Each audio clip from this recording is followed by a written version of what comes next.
Ladies and gentlemen, a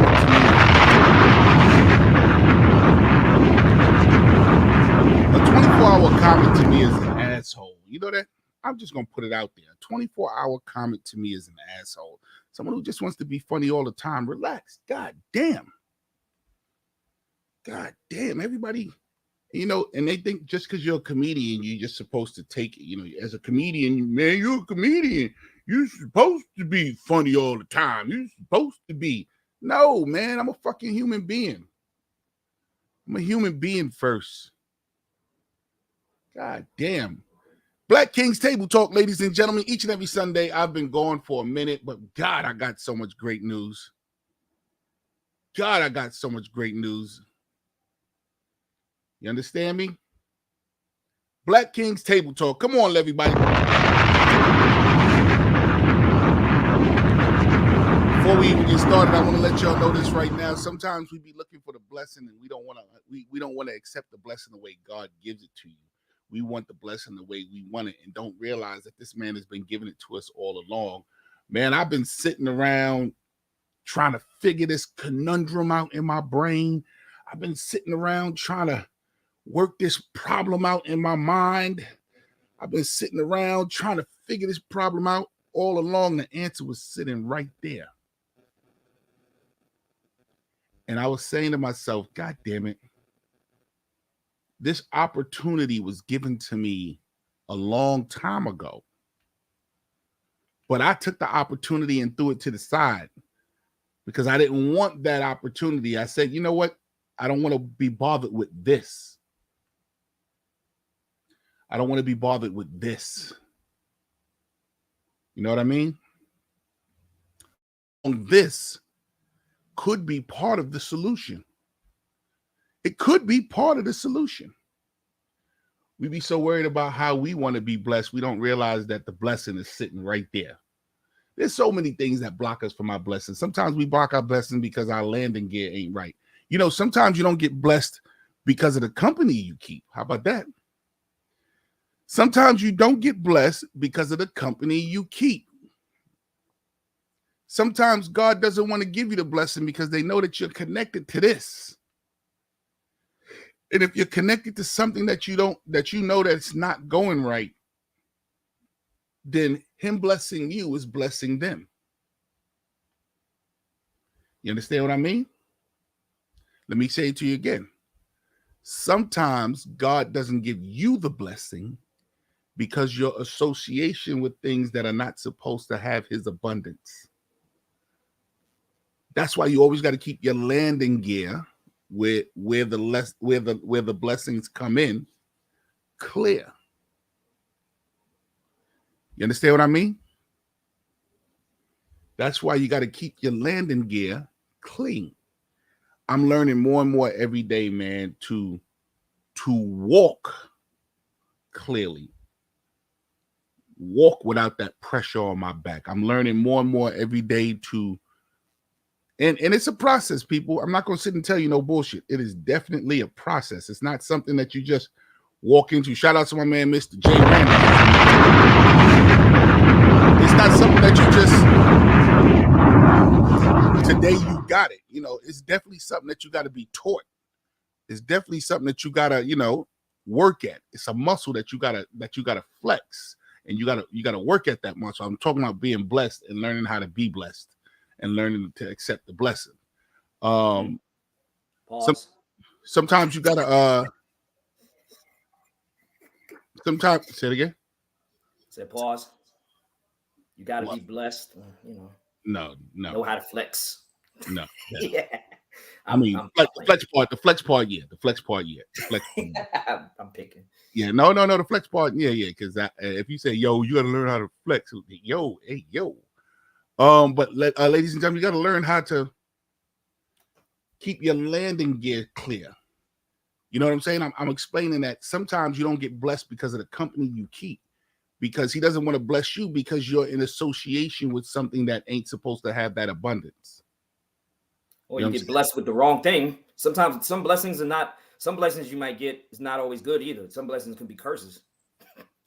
Okay, let's hear this one. Why would you say that? because like you said, sometimes the people you might be around, it's not the right type of people to be around. They might be off doing some other things that you're not supposed to be a part of. You're not supposed to be associating with. You hang out with the wrong kind of crowd, and they ain't up to no good. Yeah, that'll be a curse. Right, You right, get right, that right, too. right. So that's you said exactly what I was saying. He said the exact same thing I was saying. Yeah, sometimes. Let me give you an example, because he said, explain it to him. Explain it to you. This is what I mean. Now, this is just off the whim. This is, I don't know. I'm just trying to put together the analogy so you can better understand. Sometimes there's some foul people in your circle that are doing people foul, that are starting foul shit. Yeah. That ain't got no good intentions, because it's all about intentions, Warren. You know that? Like, yeah, your intentions have to be good. I can't tell you what the outcome is going to be, but you got to go into it saying that it's something positive. You know what I'm saying? Mm-hmm. The outcome may change, but you got to go into it saying something positive. I'm going into this with the intention on doing something positive. You know what I'm saying? Going in good faith. Right, going in good faith. Sometimes the what's the name changes, the things, that the elements change in it, and it changes what the outcome could be. Mm-hmm. You know what I'm saying? So your intentions got to be fair. And sometimes you're around people that don't have good intentions. Mm-hmm. And then that's when you don't get blessed. You don't get blessed because your surroundings and the people that you're with. I heard 50 Cent say, and I know this is a stretch, 50 Cent said he couldn't move no further in his career because the people that he was with, now this is 50 Cent talking, the people that he was with was still doing street things. So he had to eliminate the people in his crew so that he can continue getting his blessings. And now look at him. He's a goddamn TV mogul. Yeah, I read his book. I think he spoke on that. I guess when he's dealing with he tried to show his book, Hustle Harder, something like that. I don't. Is it new? Hustle Harder. It's new. I want to say it's like a year old, maybe. Oh, bro, I gotta get that book. I love to get rappers, especially rappers. You know what I'm saying? I love to get their books because they speak my language from the street. So what? But he spoke on that. I guess him dealing with the eventual dissolution of G Unit and everything, because he was like, it got to a point with them where Lloyd Banks, he was trying to put him on game on taking advantage of using social media to get his to get people more noticing, known for his punchlines, for his lyrics. But I guess it went through one end right out the other. And then Tony Yayo, it got to a point with Tony Yayo, he was like he was getting money and with legal people, and Tony Yayo would be like, yo, let's get 10 grand of that and buy some brick. And he's like, whoa. He's like, yeah, you can't be doing this. He said, whoa, hey, yo, this is legal money here, bro. Exactly.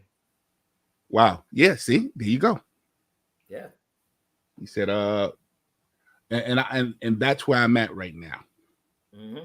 And that's where I'm at right now. Right now, I'm at that point where I gotta clear my runway, man. I gotta clear the people around me. And don't get it twisted, I don't have a lot of people around me, but and I have been, shout outs to my boy Mo out in Staten Island. I have been having some great quality people around me. Shout outs to my man Courtney Reynolds out in PA. I'm hoping that we can nurture this into a great relationship. Shout outs to my girl Chocolate Shy. I'm hoping that we can continue nurturing our friendship. So I have been, and I've been listening to my wife. Yo, bro. Yo, let's be honest. Let's be honest here. I've been listening to my wife a lot more. Sometimes I think my wife talks that hot air, that, God damn it, here she go. Yeah. Yep. I just got to fine tune my wife on how to talk to me. Yeah. Was that crazy to say?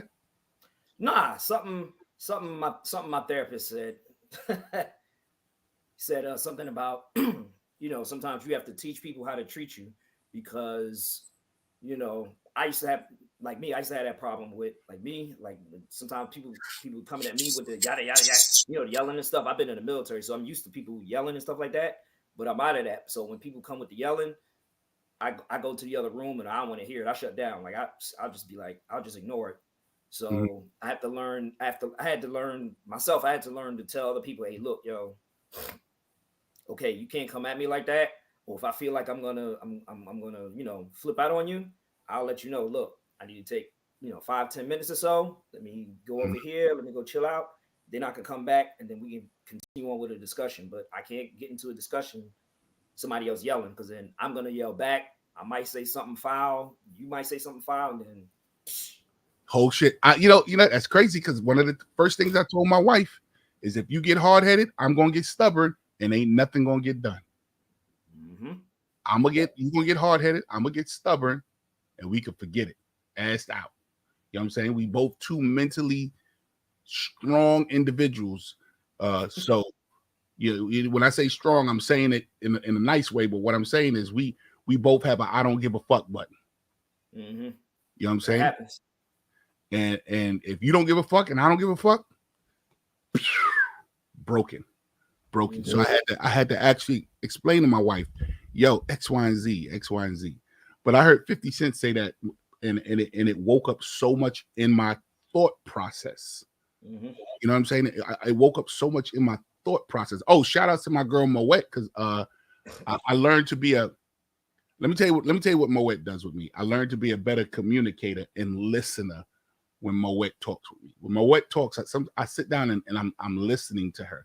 Whereas any other time I would find myself cutting in or trying to put my point through or saying blah blah blah. Sometimes you got to sit down and listen. And I trust the word when she speaks. So that, shout out to my girl Moet.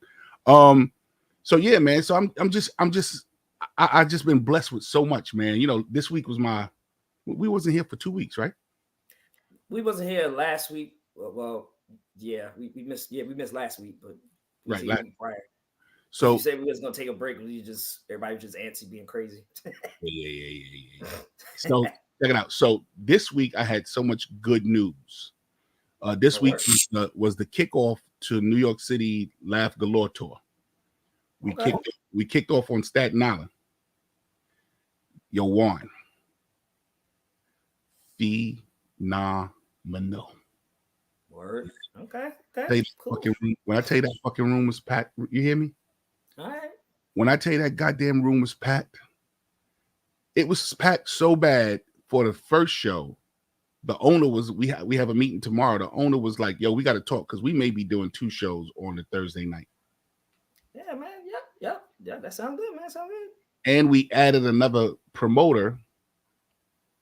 When I say we, my partner out there is Mo. So shout out to my man Mo. We added another promoter that, from what I understand, he's like the man out there when it comes to house music. And he be getting 200-300 people on his own. So we get ready to add him to the mix. So with that happening, we looking at some great numbers. And it just so happens, Juan, that coincidentally, that's what people like to say when they don't want to say the Lord and the Lord. And the Lord, coincidentally, the connection that I had for the room in Brooklyn, where I'm supposed to take the next stop on the New York City Laugh Galore tour, just coincidentally, he was on Staten Island, and he came to the show. And when he saw all the people, his answer to me, his statement to me was, yo, Jay, I need this in Brooklyn. Okay. And he already matched the deal that I got on Staten Island. He matched the deal.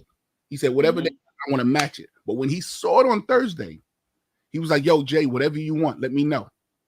He gave me a quote that one of his comics gave him. Right? He gave me a quote that his comic gave him.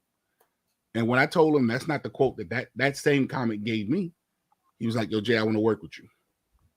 All right. So the Lord's blessing. So the Lord's blessing is a joke. I don't get it. So So, with that being said, my next stop will be Brooklyn. All right. Next stop is to cultivate, hopefully to get this up and running. The next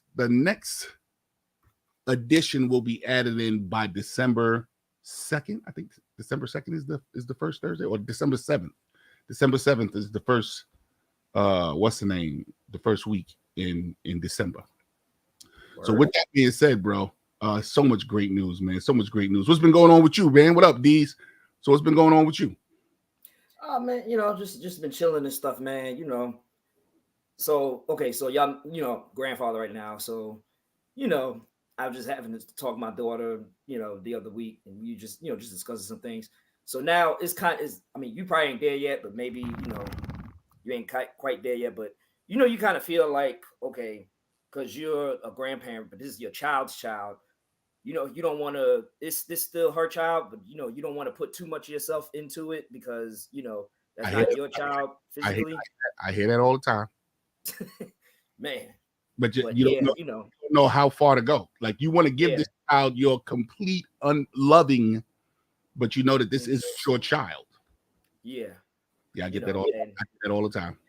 And then so she thought because I was telling her, next time I come down to the area, we just go, I told her, I said, I was gonna take her out, for the day. She thought I was gonna take her for the entire weekend. I said, no, just a day. No, I'm not gonna take you back. I've already explained to my kids, hey, Warren, I said, the first one that give me a son, you might as well act like you ain't had a child. I ain't got no sons, bro.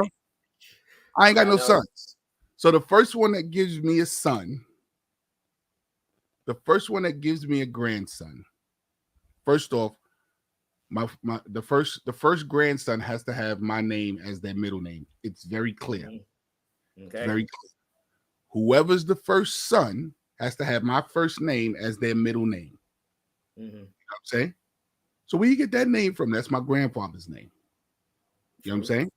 And then at that point, you might as well just drop this kid off and go ahead with your life. Go ahead, do what you do. Wow. Go ahead and do what you do. Huh? Oh, you want him back? You sure? Don't you got to go to work tomorrow? Don't you got to go to work? Look, don't you got to go to work? I ain't gonna front. If I live closer, I'll probably be over there every other day. I ain't gonna front. Yo, listen. You get tired of me. He got a father. His father ain't doing what he's supposed to be doing. His father's busy. His father's busy. Tell his father to call me. Exactly. Oh my God, bro. Hey, yo, anybody else out there feeling like that about their grandkids? If you have grandkids, and we are at that age where we have grandkids, even though you're kind of young to be a grand, bro. How old are you? Me? Oh, 45. My man Juan was shooting them joints out at 15. Bang, bang. 15. Yeah, right. How old were you when you had your first kid? 23. And how old was that child when they had their first child? Yeah, about the same age, 23. Wow. Yeah. It's crazy. Wow. Mm-hmm. How many of y'all got grandkids out there? If you got grandkids, do me a favor. Put how many grandkids, or yes or no, and how many you got in the text. Let me see who got grandkids. And how do you feel about your grands? So now it's gonna be hold on for a minute. Hey, smacks. This is what happened. When I was coming on testing to see if everything was working, give me a 1 if everything works. You want to take the opportunity at that time to try to be funny. That's not a time to be funny. I'm testing out the what's name. So I put funny with it. You funny, whatever. You'll go over Max. You'll learn how I get down. You'll learn. Nah, it's wild because you get it's kind of what I was just talking about earlier, and then you're just dealing with. You still is like, I think I talked about this before. It's like, you see that multiplying stage again. It's like things is coming back around again. So like, okay, she was 23, I was 23 when I had mine. So now it's like, the circle of life, you know, coming back around again. So now it's Simba holding up the baby, you know. He said, "Now, the baby." Holding up the baby at the sun and stuff. So it's just kind of wild like that, you know. The hold on, I'm trying to keep up with a smaller group of friends. Create another account to stay in. No, I do have another account. Try a new account. Add an account. That's what I want to do. I want to add an account. Log into an existing account. I want to log in as another account and become my own moderator over here so I can boot people the fuck out. What up, Amani Jones? Gotcha. I want to be my own moderator so I can be like, get the fuck in. Yo, hey, yo, I ain't gonna lie, the AI stuff, some AI pictures I've been seeing lately, like, yo, people wilding out there, man. What do you mean wilding out? You don't like it? No, let me tell you, no, not your. I'm not talking about yours. I'm talking about some stuff. You don't like that the fact that these pictures, whatever pictures. Here's my problem. Here's my thing. Right, I can't tell what's real or not right now. Let me tell you, I saw one. Somebody had Steve Harvey. Looked like he was running from somebody did one. It looked like it was Steve Harvey running away from somebody in a costume. Looked like a demon or something like that. And he running away like ah. Mm-hmm. I'm like, yo. Mm-hmm. Hey, listen. Got nothing else better to do. Listen, man. Listen. I don't care what people say. Mm-hmm. This AI is here to stay. They're just figuring out now how is it going. There's a commercial. There's a Maybelline commercial. Now, when I saw this commercial, I said to myself, there they go. They're trying it. They're testing it. So the AI character was side by side with the real the real woman in the video. What up? You know, drop bombs from my boy Vino. The AI character was side by side the real woman in the commercial. Mm-hmm. And they kept flicking scenes. Like they was doing it fast, but they was flicking scenes. And I was saying to myself, at a certain point, you didn't even know who was the AI. Like you knew because you know the clothes, but they would show the eyeshadow and blink. The AI had the eyeshadow.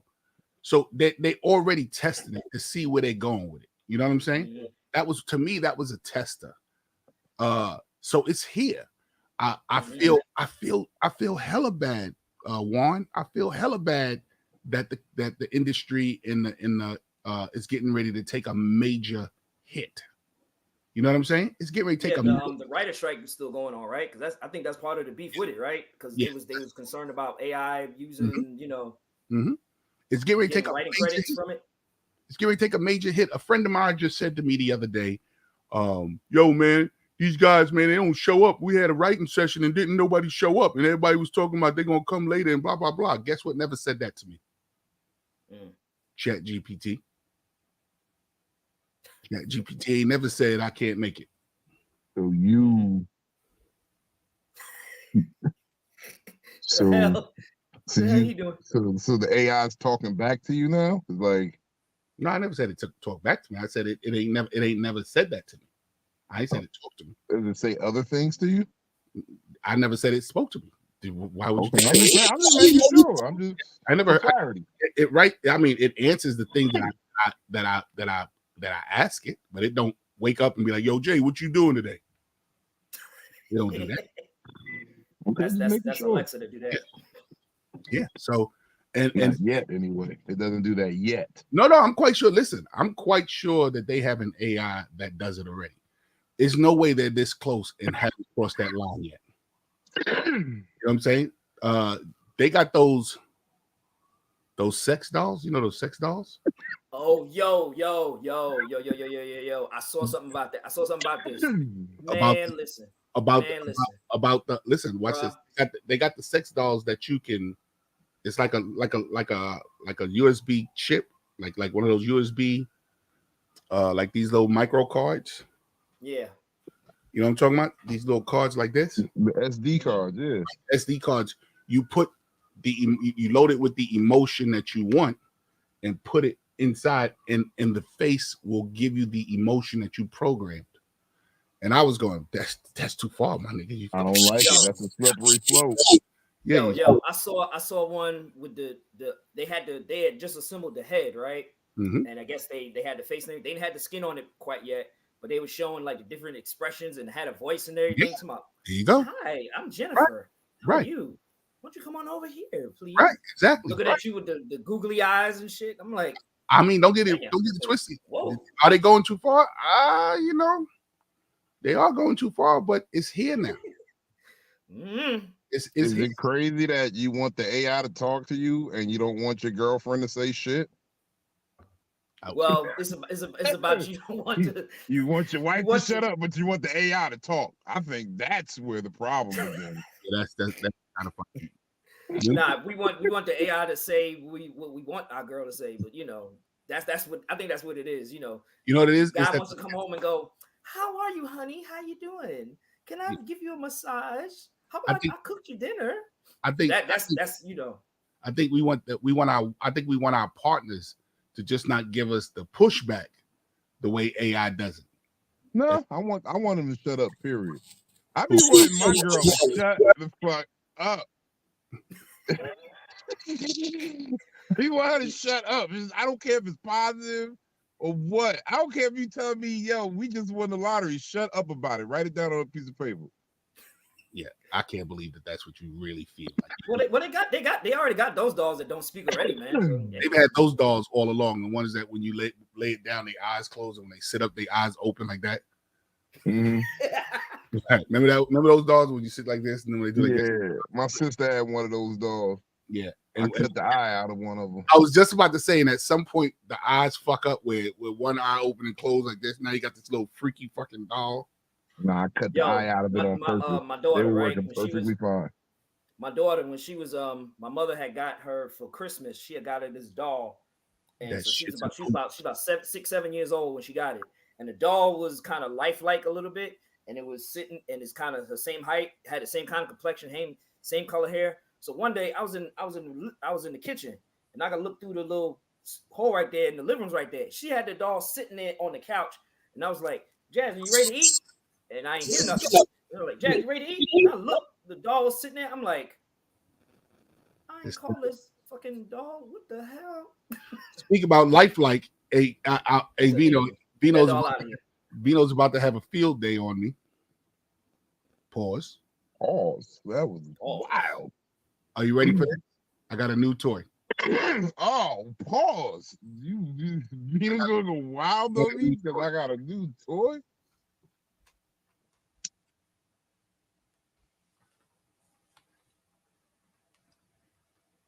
It's 3 feet tall, bro. 3.5 feet.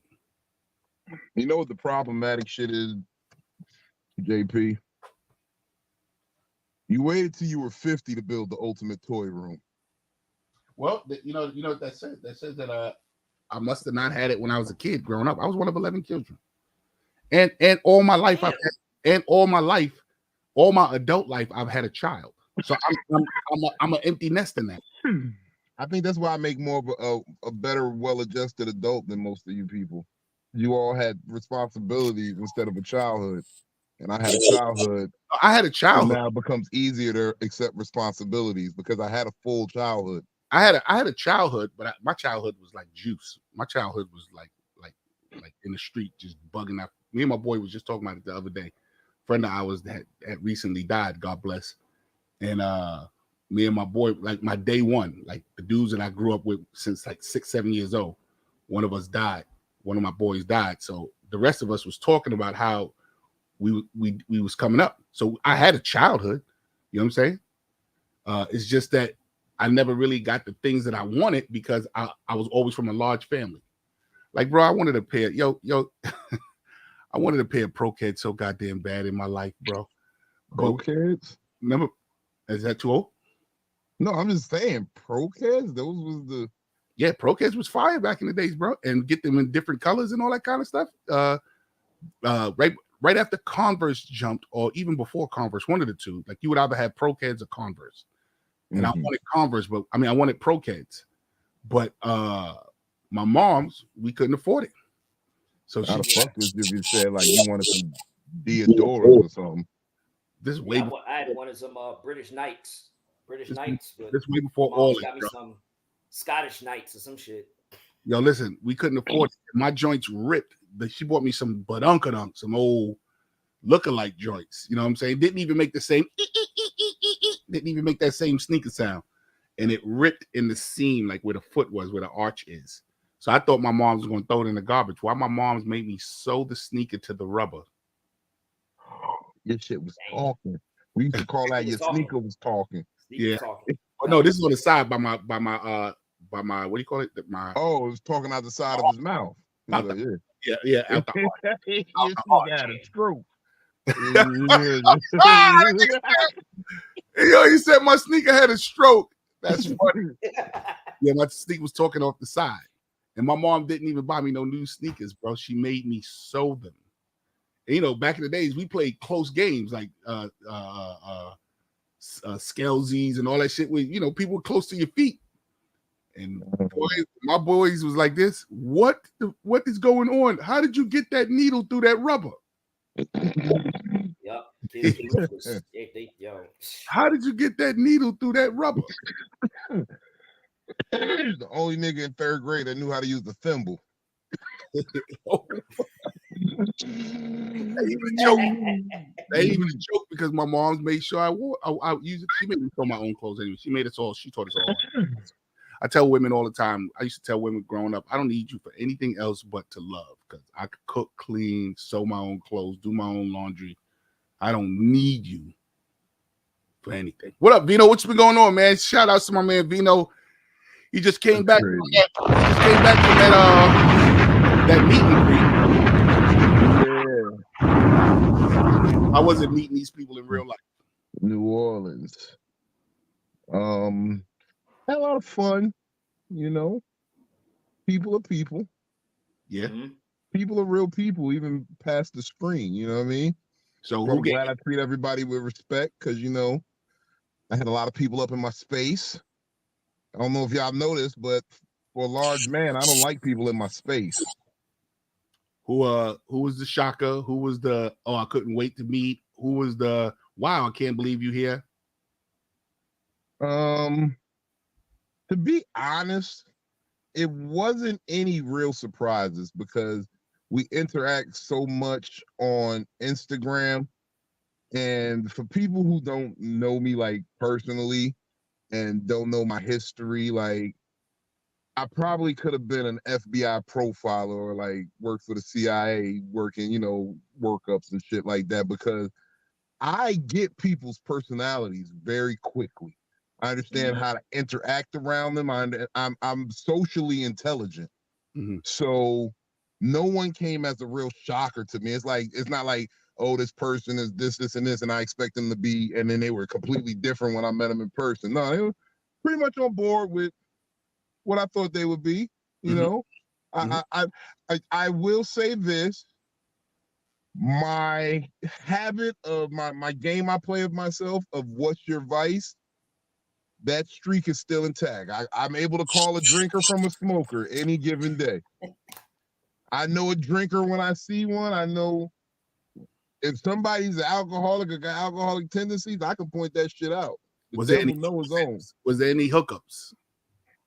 Nah, no hookups. Did anybody come with the intention of, oh, okay, this is I ain't gonna lie. I think somebody did. They ended up staying an extra day and then got another room, and they got the room with the two. Because I was like, so your first room, you had just the one bed, the keys, and then you got another room with the two beds. We know what that's for. One bed for fucking, one bed for laying. Okay. So and basically everybody was common from the rooms that we go to. Yeah. It was common from the rooms that we go to. I think one person who might not be there as much as Dawn's sister, she showed up. Dawn takes me as a like a mama, like, hey mama Dawn. I'm gonna tell you this, and she's gonna be upset that I told y'all this, and we're breaking news. Let's give them some shock value today on Black King Table Talk. You're not about ready to say you try to hit. No. I'm gonna tell you some real shit. Okay. My Belle tried to kidnap a nigga. She tried to kidnap my man Colio. My Belle is a freak. First of all, I know I be joking about it. I'll be like, she out here fucking around with all these young rap motherfuckers, but she really do be. She will have you up at a rap concert at midnight and you realize I'm 40. Why am I in here with all these young motherfuckers? I forgot my bell was down there. Yeah, she lived there. She pulled up. How- Pulled up. So I'm being a gentleman. We all being gentlemen and shit. So we leaving from in front of the club. So I gotta go walk to my car, drive somebody back to the hotel. So I'm like, Corleone, Corleone, the comedian. I'm like, why don't you be a gentleman, young strapping man like yourself, escort my belle back to her car? I don't know about these streets in New Orleans. Let's just make sure everybody get to their car straight. Mm-hmm. You could pull up on us, just come around the corner. We'll be waiting. Where we park, pull up on us. Yeah. So we walked to the car and we waited in the car for like 15, 20 minutes. And I'm like, where are these two motherfuckers? Dubs, we over in Black King's Table Talk. I'm like, where are these two at? So I was calling. He's like, oh yeah, she parked further than she said. And I'm like, oh, how motherfucker, y'all need to slide off, because I'm trying to hit the food spot. I was trying to hit Melba's up. I wanted to go to the hood. Mm-hmm. Melba's, yeah, it's a food spot, 24 hours. Okay. It's attached to a laundromat. Okay. And they got, when I say, boy, I had a turkey wing and some jambalaya out this place. Like I said, a turkey wing and a No, turkey leg, not the wing, the leg. Okay. Turkey leg and jambalaya with a piece of cornbread. Man. Yeah. Well, first off, turkey and jambalaya, the bean stuff is already off the chain. So is this something that you expect to be bigger and bigger each and every year? Oh, yeah, definitely. Dawn has a good following. A lot of the naysayers were quieted once the situation went down and they seen everybody went down there and it wasn't no love and hip hop drama type shit. It's just a good time. No, because that's what I really expected. And in that sense, I'm like, I expected, I just, and I blame the media, because the media make us think anytime 6 or more black women group together, somebody gonna get a drink thrown in their face. That's what we think. That's just what we believe. It's gonna be some catty shit. And it was all peace. Yeah. And it was love, and it was a good time. And the ladies got to walk around. They hit the French Market. The fellas, we was chilling, smoking weed and meeting people and drinking and shit. And we put on a good show. They had a dinner. I had the little mixer at the spot. I got the little Airbnb apartment, so I had a mixer up there. It was good. Yeah, I went down. About how many people? I was saying that, yeah, I was down in New Orleans like years ago. I went down there on the trip. Funny story. So I went down there. It was for Mardi Gras. I was in the military. We, took a road trip out there, for the weekend and everything. So we got down there. We down Bourbon Street and everything. You go down Bourbon Street. They got the little bars and stuff kind of off on the side, just out there chilling. So we went inside of one of them. They was playing some music in there. We was in there vibing, chilling. And because at that time Snoop was down there and he was filming that Girls Gone Wild video that was out there. He was on a balcony throwing out beads and shit. You talk about the early 2000s. Yeah, this wasn't a couple of years. You said a couple years back, like it was 3-4 years. That was the aught hundreds. Long time ago in the galaxy far away. That was the aughts. That was the 2002. This was way down yonder in the jungle deep, boy. He said, man, you damn near talk about the 80s. Yeah, you talking about early. Girls Go Wild. Man. They ain't been in business since 2005. Anyway, he was still talking videotapes. VHS. Yeah, VHS. Yeah, we had cassette tapes, the CDs that came out. Go ahead, bro. I'm sorry. So I'm in the spot or whatever, right? So I'm macking on this girl with her. I'm scoring points, ready to take it to the telly, and then walks Snoop Dogg, right? And she got all goofy on me. Oh my God, it's Snoop Dogg! And first thing I was looking at Snoop, I'm like, I wasn't like, wow, it's Snoop. All I could think of was like, damn, he tall as hell. Yeah, knock me. Yes. And why the hell is he wearing sunglasses at night in the damn club, man? You can't see shit. You was looking for a reason to hate on him because he was going to take your girl? But he was feeling insecure with Snoop. You know. No, even worse, man. Even worse. Snoop look, take my girl. Even worse. This is worse. This when they throw your girl back in the water, I don't want that one. I don't want this one. Nah, she goes. So I asked her the same question, like, why the hell he wearing sunglasses? She's like, oh my God, it's Snoop. And she ran off with a member of Snoop's entourage, which I wouldn't have felt bad about that she ran off with a member of his entourage. But the only thing was the guy from the entourage that she ran off with was Snoop's Uncle Junebug. Yo, listen, I was over in Have you seen the picture of Snoop's Uncle Junebug? No. I was over in Holland. I was over in Holland, right? Me. Yeah. Man, what's that bald-headed dude? You know the guy, Alonzo Bowden? No, is that Oh, him? yeah, Alonzo Bowden. I know Alonzo. Right. Me, Alonzo Bowden, and another comic. And our show over in Holland was empty because they said the Wu-Tang Clan was a couple of towns over. Right. So we decided when they told us our show was canceled, we said, yo, let's go see what this Wu-Tang show is all about. And I'm from New York. I said, yo, let's go see the Wu. Man, we get over there. It ain't even a Wu-Tang. It's a couple of niggas who had Wu-Tang shirts, B. It wasn't even second string Wu-Tang dudes. It wasn't Wu affiliates. It wasn't no Wu affiliates. No, it was no Capital, no Master Killer. It wasn't dudes. It was a nigga who just knew how to spell Wu. Yo, I was so disgusted, bro. I was like, that's foul. They advertise that shit as the Wu-Tang Clan coming over. Man, I was hurt. Yo, when you go out of town. So back to this real quick. So everything is in the up and up. You definitely gonna go back next year. How was the comedy show? Oh man, the show was awesome. The show was awesome, man. I got so right. Well, I'm definitely gonna be back there. I'm probably gonna be back there again before we do another meet and greet down there. Because the club was cool. It really is. I want to come with a better setup because if you were going to do a live recording, that is a perfect location. Okay. The venue is perfect for that. Like from the lighting to the sound to the seating, it forces everyone to be intimate and full and packed in.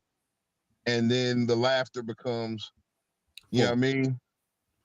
And real full and the angles you can get it from. Like it's a simple two camera angle. You can work wonders and beautiful shit from there. If I had two more people on cameras, this would have been a shocking film. I'd have dropped like Drake in the middle of the night out of nowhere. I don't even talk. We're gonna talk about that in a minute. What the fuck is going on with him and Joe Buttons? Who went on? Who went on the comedy show? I had my homegirl from here, Kim Tucker.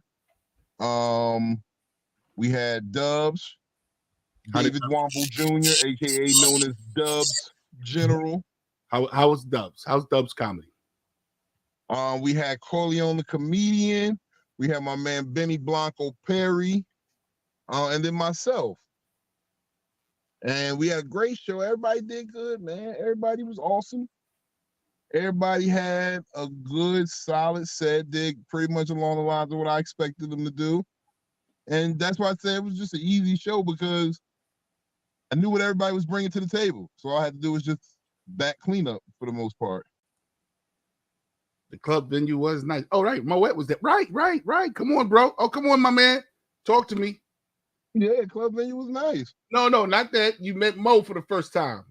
Mo, awesome, wonderful person. Like, good energy, good, like, fun, and not to blow her spot up because she's something like you, JP. She likes to look mean online. But wonderful person, a lot of fun, very fun, got a lot of jokes. Hey, don't you mess up my ogre reputation, bro. I want people. I know, I've been blowing that for y'all, man. Look, but it's okay because they never believe me because they believe that I'm a liar. And I never told a lie ever. I just be out here telling the truth. They think I'm a bully and this mean guy, so let them have their misnomers about us, man. Yeah, they think I'm an ogre, and I sort of like it. I take that back. I don't because sometimes it bothers me because, your assumptions keeps other people away. Exactly. And you know what that reminds me of? And I was thinking about you earlier today, pause. But I was watching Shrek 3. And I was like, you is the Shrek of comedy. You're an ogre. You want people to think you're this mean guy, but you really just trying to live a quiet existence and not be bothered and not bother nobody. And not be hindered with the bullshit. Don't bring the bullshit. And he's got layers. And I've got layers. Yeah, and I've got layers. He's got layers. And your denim is kind of like his burlap vest and burlap pants. Let me tell you something about this dude right here, Warren. If I don't stop him, and I'll never stop him, but he always tries to get that one off on me. And when he's bad because I realized your one weakness is denim. No, not. If I shot you with a denim bullet, you would never stop bleeding. Listen, first off, my weakness isn't denim. I ain't worried about that. It's just the fact that let me tell you what I don't do, Warren. Not everyone and not every moment deserves this king to come off of his throne and start to snap with you. I'm not going to validate you with even getting in the battle with you. So what I refuse to do with him, with this peon in this arena to me, is that when he starts snapping and cracking, just let him do it. Mm-hmm. I don't even address it.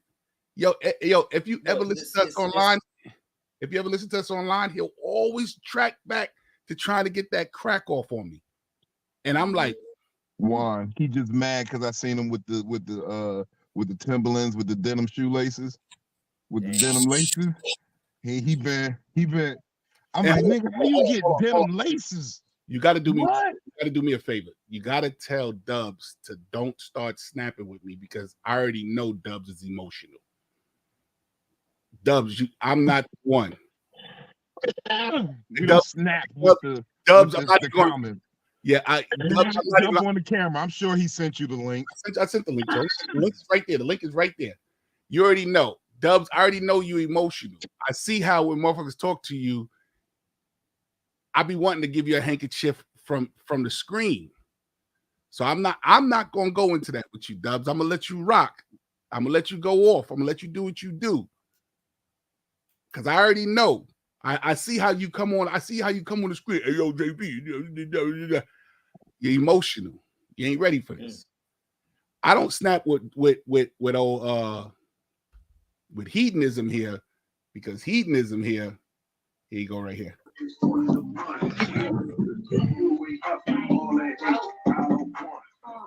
Hold on. Let me turn your mic down.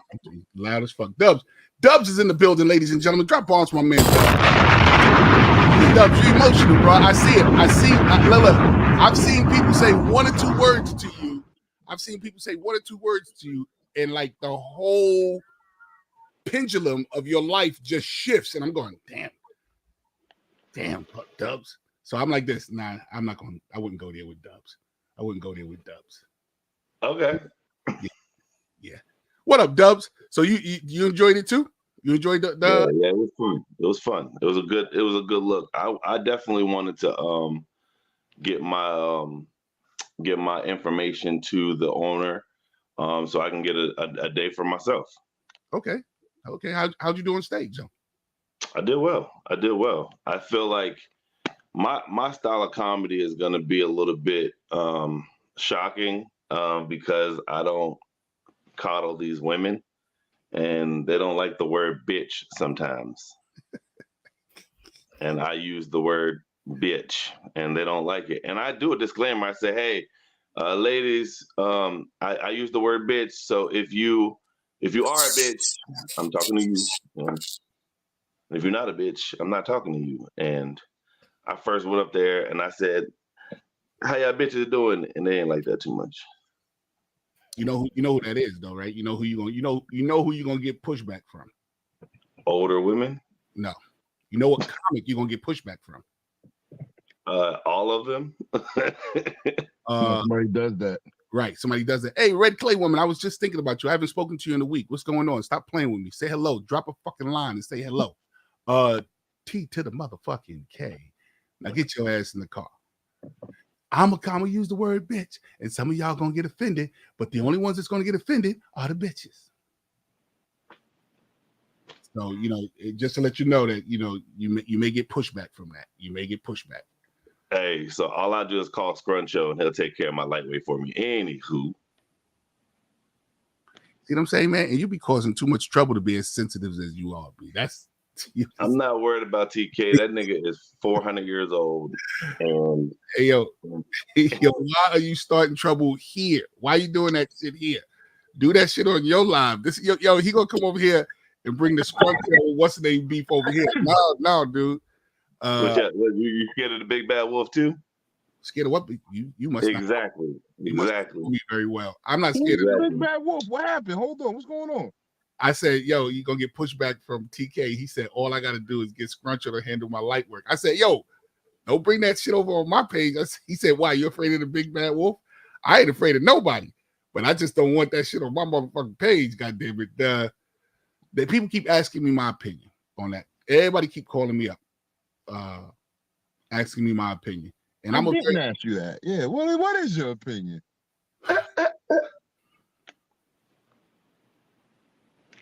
All right, here we go. What? Oh, you don't know? Okay, so can I fill him in real quick? Bring him in. Yeah. Okay, so apparently around the year 2014, there was an altercation between Scruncho and TK Kirkland. Do you know who Scruncho is? You know who Scruncho is? Not Scruncho. Nah, I know. Scruncho is the one in How High. How High. He was the assistant pimp to Mike Epps. When he said, nobody say that near none like you. Gotcha. All right, so that's Scruncho. Scruncho certified G and this shit, and he a real nigga, like certified real nigga. Like if he finished that dance, somebody in his room dying, nigga type shit. Gotcha. Okay, so they get into it. Now I ain't gonna get into the details of what caused the altercation. Dubs, turn your phone so we get. So I'm not gonna talk about what led up to like the terms of the altercation, but there was a moment where him and TK were in a physical exchange, and TK was rendered he was rendered unconscious. Okay. Rendered unconscious. Okay. So when he woke up, allegedly the story is, I don't know, but from real niggas, they're telling me TK told the police that Scruncho hit him with a pipe, knocked him out. He pulled up to Scruncho house because they were all friends at that time. He pulled up to Scruncho house, pointed to him, and the cops put him in cuffs right down the spot, took him to jail. So when Scruncho got out, before TK could leave town, he pushed up on him again. And same result. Damn. Yeah. Damn. Let me so TK is a spin doctor. All of y'all don't know what a spin doctor is. He knows how to take a story and spin it so that this way it looks to his advantage. AKA, he's a liar. I was gonna say that. He's a liar. TK got ran out of New York from a guy out here called Crazy Sam. Crazy Sam and him had beef so bad, TK got the Fruit of Islam to stand in front of the stage as he would perform when he knew that Crazy Sam could come in the room or would be in the room. That's how bad it was. If Crazy Sam may show up, Fruit of Islam was in his what's it? And here's another thing that people don't know. TK, if I'm not mistaken, has family on the police force out here in Jersey. So they ran him out of New York. Next thing you know, we see TK doing this shit in the NWA video. Remember he's in the NWA video? Oh yeah. So TK knows how to swindle his way into situations. Man, that player talk to you. Next thing you know, and blah blah blah. He be all in your business. He got everything that he needs. He's a certified, bona fide bullshit artist. Mm-hmm. And that's how he rocks. He got allegedly, but not even allegedly, because I got the videotape. Yeah, I got the video too. No, I got the videotape of him confessing. So eventually, allegedly, he stole Eddie Murphy's Rolex. The question, I heard about that. Yeah, he yeah, robbed a lot of niggas. Wait. The question I heard it was him, Puff Daddy. Wait. The question is, how did you get close enough to steal this nigga's watch when Eddie is what's the name to be gay? Questioned to be gay. Then he stole a credit card and money from Russell Simmons. Russell Simmons. Russell Simmons is also about $250,000 from Puff Daddy. Hold on. Russell Simmons is another one questioned to be homosexual. Then he stole money from Puffy, who's questioned to being homosexual. So with all of these questionable people that you got close to, that you had to have gotten close to steal this type of intimacy, it ain't like I ran by and snatched your hat. You know what I'm saying? I ain't run past you and snatch your chain off your neck. Nigga, you got his credit card. You got his Rolex. How did you get that close? So it's questionable with that. But that's why I said I'm not afraid of the boogeyman. So, but he runs his mouth all the time. He runs his mouth all the time. So now, what's that dude name that he had the problem with? What's the dude name that he had the problem with? Charleston White. Right. He spin this story, and Charleston is a young comic in the game, especially compared to him, and he bad mouthing and soiling his name all over the place. And then the world came tumbling down on TK. But TK will tell you shit like this because I follow him and I watch lives. Man, I just signed this $1 million deal today. You think I'm worrying about what people said about me? I just signed, man, player. I got 3 houses and I got 4 houses. Man, he's a bullshit artist. He's a bullshit artist, but he knows how to spin the story. You know what I'm saying? Now he spun like a top on his face when them niggas slid him. Who? Recently? No, in that video. They showed the video of him the second time. In the club. Yeah. Oh no, I don't know about the second time.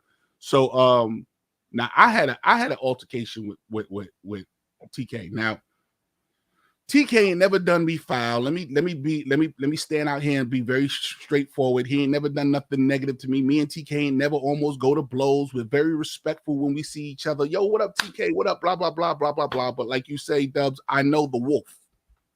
I know the wolf. So if I know the wolf, I don't play the wolf. And this is how I got to know the wolf. I had him come out to do my show out in Staten Island. Paid him cash. I think it was $1,200. The show was Saturday, so he must have stayed in the city that weekend. Because Monday morning he calls me up. Hey player, like $800 of that $1,200 was counterfeit. You got to send me some more money, player. I said, what? $800 of that $1,200 was counterfeit. I said, word? I said, where you at right now? I'm at the bank. The bank is telling me that it's counterfeit. And I'm sitting here going, first off, if you'd had $800 and something counterfeit, you wouldn't be talking to me like this. You would be talking to me from the precinct. You have a collect call from an inmate. Right. Yeah. That's first off. And then second off, if you there, and now this is me bullshitting the bullshitter. If you there, they got insurance to cover $800. They get insured up to $2,500. Mm-hmm. So stop trying to bullshit a bullshitter, nigga. You know what I'm saying? Man, he hit you with that one though. That's wow. Yo, about $800. About $800. I said, man, come on, man. About $800, and that was damn. He tried to hit you with the rudimentary. He tried to hit you with the rudimentary game. Like it was fake. They got it. You got to give me some more. It's why Mace was questioned. Mace was questioned with what? I like how Mace is handling Puffy right now. Hey, I didn't know that the reason why Puffy gave these guys back there, because it's worthless. It's not worth nothing. He got no money. That too, but you heard what the clause was to get it? What? You can't badmouth him or bad boy ever. Like you have to. It's a he's about to come on trial. He's about to go to trial. You know who he didn't realize? You know who he didn't realize? He signed them Beckys. He signed them Beckys, and them Beckys was like, "You crazy, man?" She said, "After we split that money amongst us, what we gonna get? $2,000? I'll give you $2,000 not to sign it." I said, "God damn." You talking about the chicks from Danity Kane? Danity Kane. Did you hear this? Yo, bro, they went in. Stop putting your Rolex and money on the nightstand. Oh shit! Damn. Yeah, I learned that early. I've been around comedians for a little bit. Now she got jokes. He said, "Don't put your Rolex money down on the night table." Oh my God! Yeah, exactly. That's the only way this guy could have gotten hold of it. How is this man getting hold of your money and stuff like that in your Rolex? And when are you taking your Rolex off? That unless that nigga was one of them street performers that could do this. Yeah, they take the hand. Hey man, how you doing? What's up? Hey, how you doing? You got your fucking watch? Unless he can do that, I don't know what's going on, bro. Yeah, these niggas is crazy. Yeah, that publishing ain't worth nothing, bro. The 25th year of Bad Boy is over. The 50th year of hip hop is over. How much is that shit is worth? That shit ain't worth nothing. Yo, well, it ain't even so much about it ain't worth nothing. Is that the people who were initially interested in buying it wanted the entire Bad Boy catalog.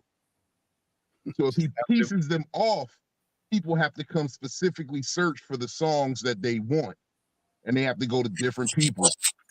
Oh, okay. So they wanted the whole. So that's why it's worthless. Because if you got 3 songs with this person, 3 songs with that, it's not worth it. If I could have bought all of them in one whop, now it's worth something.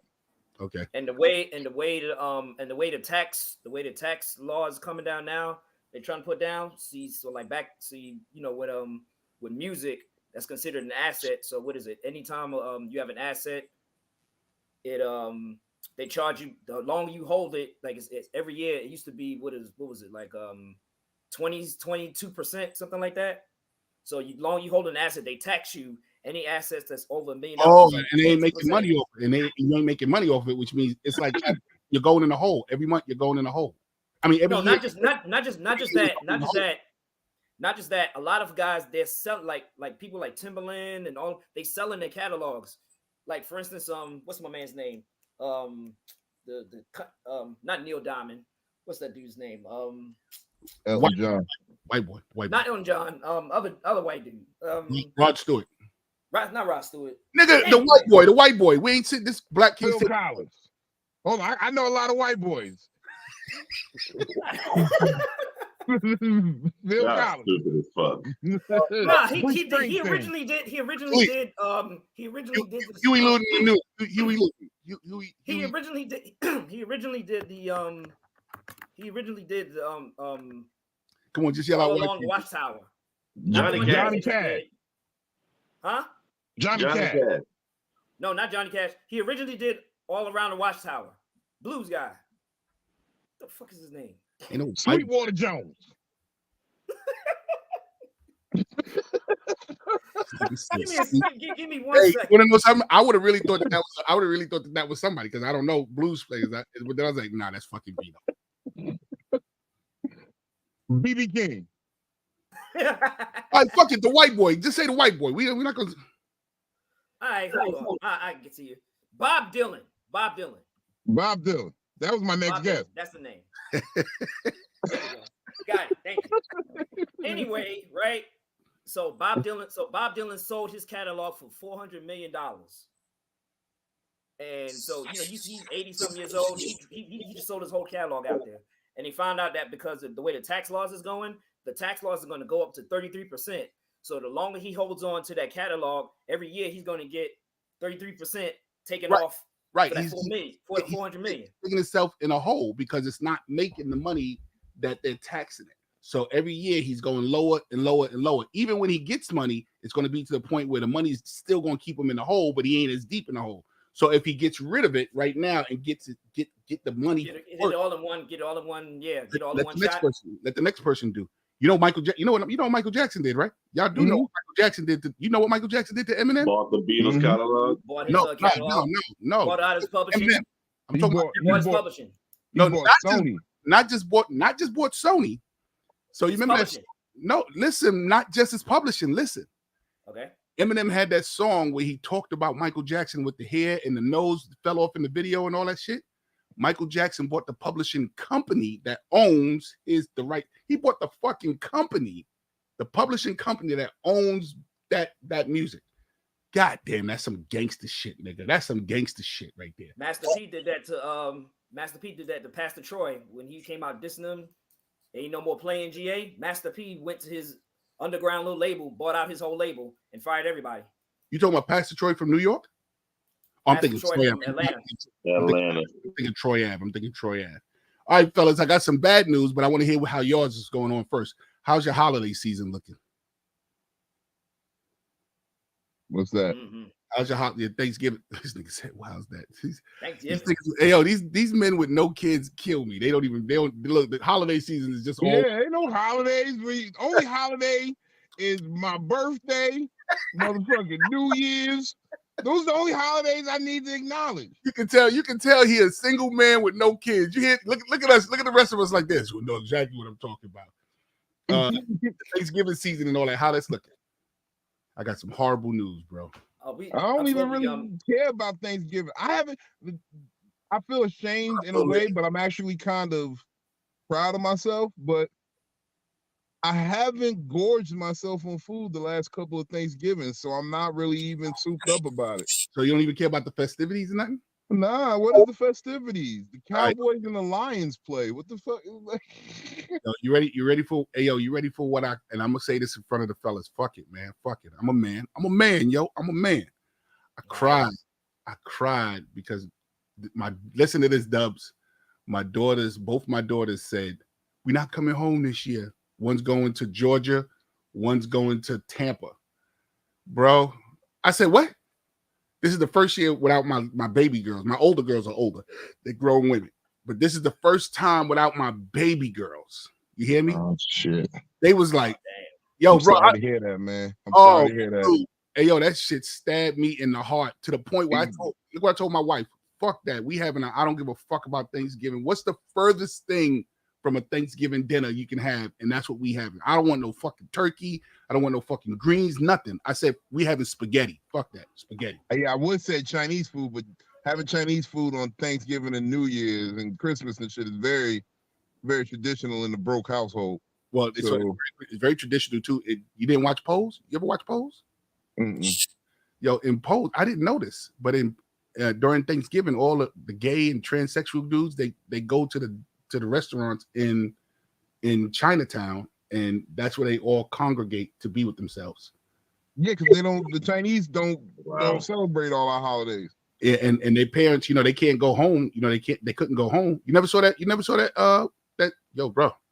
I mean, I know that, but I didn't know that. I don't watch it on Pose. No, I mean, I'm in tune with the community. I know what they be up to. Yeah.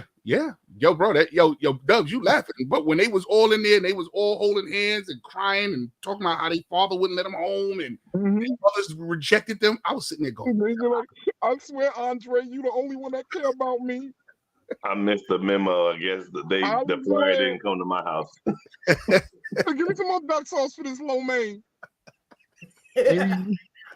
Yeah, no. And they like the sweet sauce. They like the Polynesian sauce. Not the soy sauce.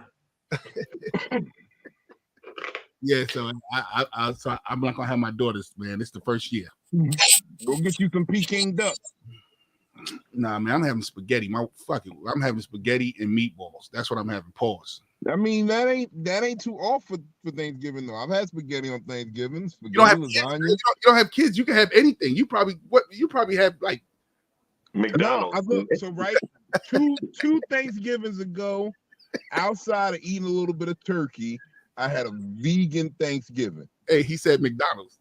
Let me get a large fry with gravy sauce on top of that bitch. Just get a little gravy on top. Yo, he said he had McDonald's. One year I was so messed up. I had corn pops. God damn. I've had that. I've had the days where, like, I've had the years where I just had fucking extra beer. Give me another case of beer and sandwich. I've had those. I've done all the stuff. I've cooked a a fabulous Thanksgiving for a family of 7 whores. I've done. AO Dubs. Juan don't know this.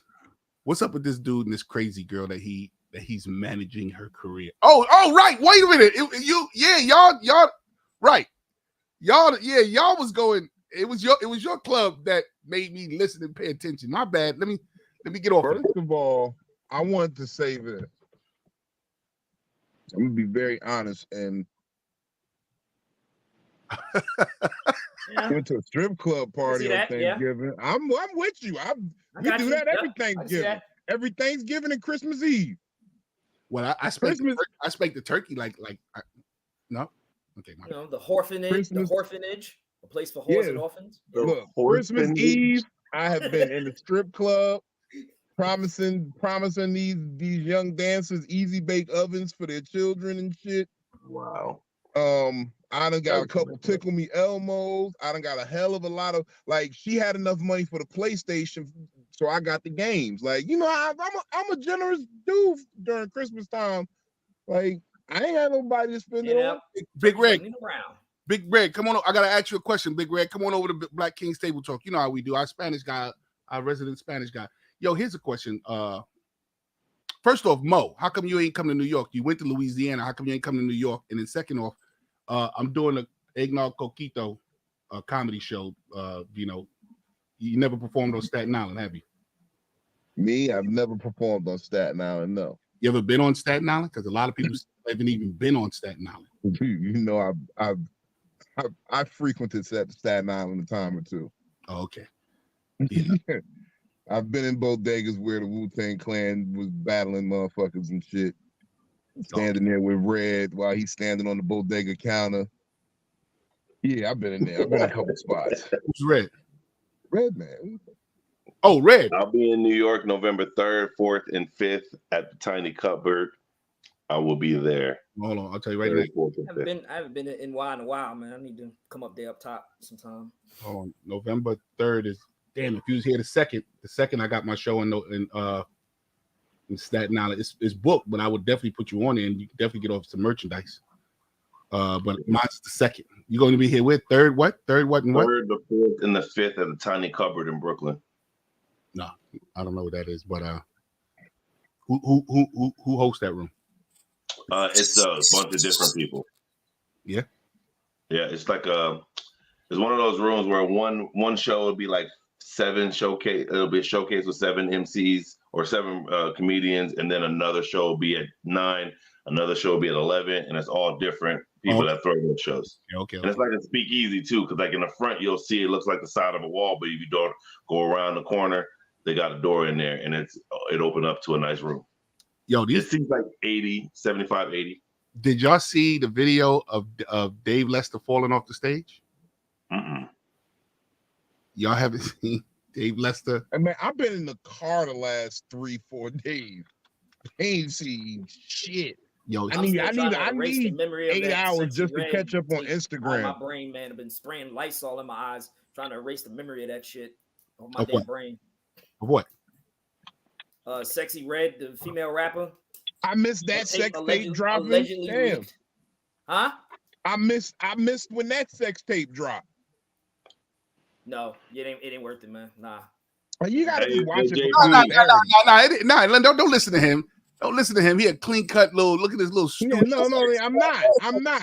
First of all, it had sex tapes. You gotta watch sex tapes for posterity. No, somebody went through the trouble of leaking that tape so that we can know the truth. Listen to me, Vino. That tape had a sense of gutter that you go, I fuck this dirty. I hit this. It was when I was watching it, I was going, what? Nut all over this, Lord. I tear this. She don't know what this is. And she didn't know how to take dick. She didn't know how to take dick. She was sitting there going, I was sitting there going, man, first off, make her open these chicken. You know how the chicken folds right here like this? The leg looked like the chicken when it. Hey, yo, Dubs, what you laughing at? Dubs, tell you the truth, B. I'm listening. Go ahead. You know how when the chicken fold and this what her legs look like this. I said, open that.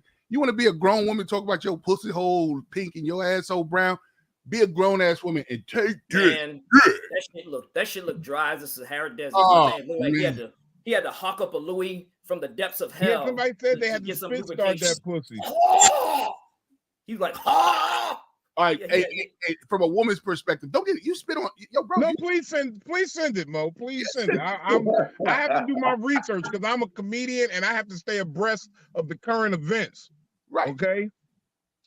And I need to see that just for posterity. And I'm not gonna let you win. I'm not gonna let you win. I'm not gonna let you win, Juan. It's like looking at Young Thug, man. I'm not gonna let you win, Juan. Hey, Nathan, you gotta hit me up. Nathan, hit me. I'm not gonna let you win, Juan, because watch this. First of all, hold on, Vio, hold on. You spit on a lot. Spitting on pussy ain't just because it's dry. It's a disrespectful thing. It's a little bit of a disrespectful thing. Right. You spit on pussy. That shit. She had too much gonorrhea and chlamydia or something, man. Like, no, nah. Burned out or something. Juan, hold on, Juan. You telling me you ain't never took your lady after an argument when she got you at the point like she did the bullshit where she held out on the pussy, so you had to like apologize when you ain't really mean it just to get some pussy, and then you fucking her calling her all types of ratchet ass shit. And you kind of want to spit on her a little bit. You got her in a perfect position, and you just hit her with a little bit. No. This is what we gotta ask him, Vino. You have spit on. Don't get me wrong. Don't get me wrong. I can get disrespectful. Put the thumb up your ass. Shout out to my man. What up, Red? They see you in a minute, Red. What up, my people? What up, Red? I missed y'all. Nah, you don't do the spit. No, you don't do the spitting thing, man. What you do is you hitting it from the back. You put the thumb up their ass, and then you take the thumb out. Pause, bro. I came into spitting, hitting it from the back. You gonna have to spit on something if you gonna get that finger in the booty hole. Otherwise, you ain't getting it back out. Because I don't know if you ever put dry thumb in a chick's booty. You spit, man. Yo. Hey, yo, am I telling the truth here? Anybody ever took dry thumb and just But first of all, that shit gonna sound like a sneak on a basketball court. Come on now. And then and then she gonna have to push to let you get it out, and you never know what's coming out with that push. A little mud is coming out. That's what's coming out. Mud. Yeah, you never know what's gonna come out with that push. Hey, yo, he said you gotta push to get it out. Yo, man, because you got to. Nah, it's timing, man. You got. We can't. Juan, I'm traumatized. Hey, Juan, you're right decent. man. You're decent. Look, I know about this. I'm in the medical field. I know how it works. Yeah, Juan, you're a decent dude, Juan. Decent dude, bro. Don't come in his life, man. Juan, you probably never even wiped your dick off on something random in a chick house after some bad pussy. You ain't never wiped your dick on the bed sheet. You ain't never wiped your dick off on the bed sheet. On the baby, I wipe my dick on a curtain. On the baby onesie. Come on now. Wipe my dick on her curtains. I wipe my dick on the chick makeup sponge. Come on, on her concealer sponge. I had a little concealer on the tip of my dick. Hey, Juan, you're decent. Juan, you probably say thank you after a fuck too, right? Ron, when you finish, you go thank you. What you think about Lunel's special, JP? Oh, let's talk about it. I didn't even watch it yet. Oh man. No, here go we ahead, go. though. Talk about it. All right. Scale of 1 to 10. Let's jump out the window and say this. It's an 8.5. The reason why I'm not giving it 9, 10 because I'm waiting for some phenomenal shit to happen. I'm waiting for somebody to come with that special that's just off the chain, out the fucking window. So she got an 8.5 to me. I love the fact that they only gave her a half an hour because it made her condense funny in a small canister and explode. I will say this. The material wasn't original, but she put her personality on it that made it hers. She has the voice that you trust to be funny. Mm-hmm. And her confidence, you got caught up in her rapture, in her confidence. It was her dress was off the chain fly. How she talked to the people, and she let you know she auntie, but she know what's going on. All of that shit was dope. That's why I'm giving it an 8.5.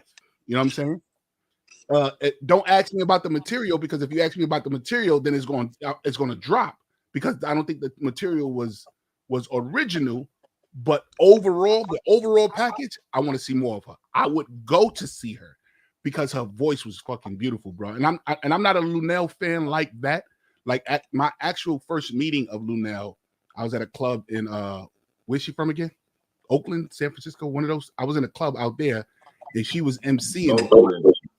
And she was emceeing it, and I didn't know her, and she didn't know me, but she thought I was some TV motherfucker from New York City. So she snapped on me, and I got on stage and I snapped on her, and we got into a snap battle. You know what I'm saying? That was my first meeting with her. So I'm not really like, you know what I'm saying? But I 100% fucked with this special. I said, this is how your first special should be. Remember, HBO specials only used to be a half hour. Yeah. You know what I'm saying? Yeah. You know, I think what's his name? Country Wayne took a great set and made it good because he made it an hour and some change. So he weakened it out the more he kept talking. You know what I'm saying? Had he did a I quick, didn't even watch his whole shit. Right, it don't make no sense. I got part way through it and I was like,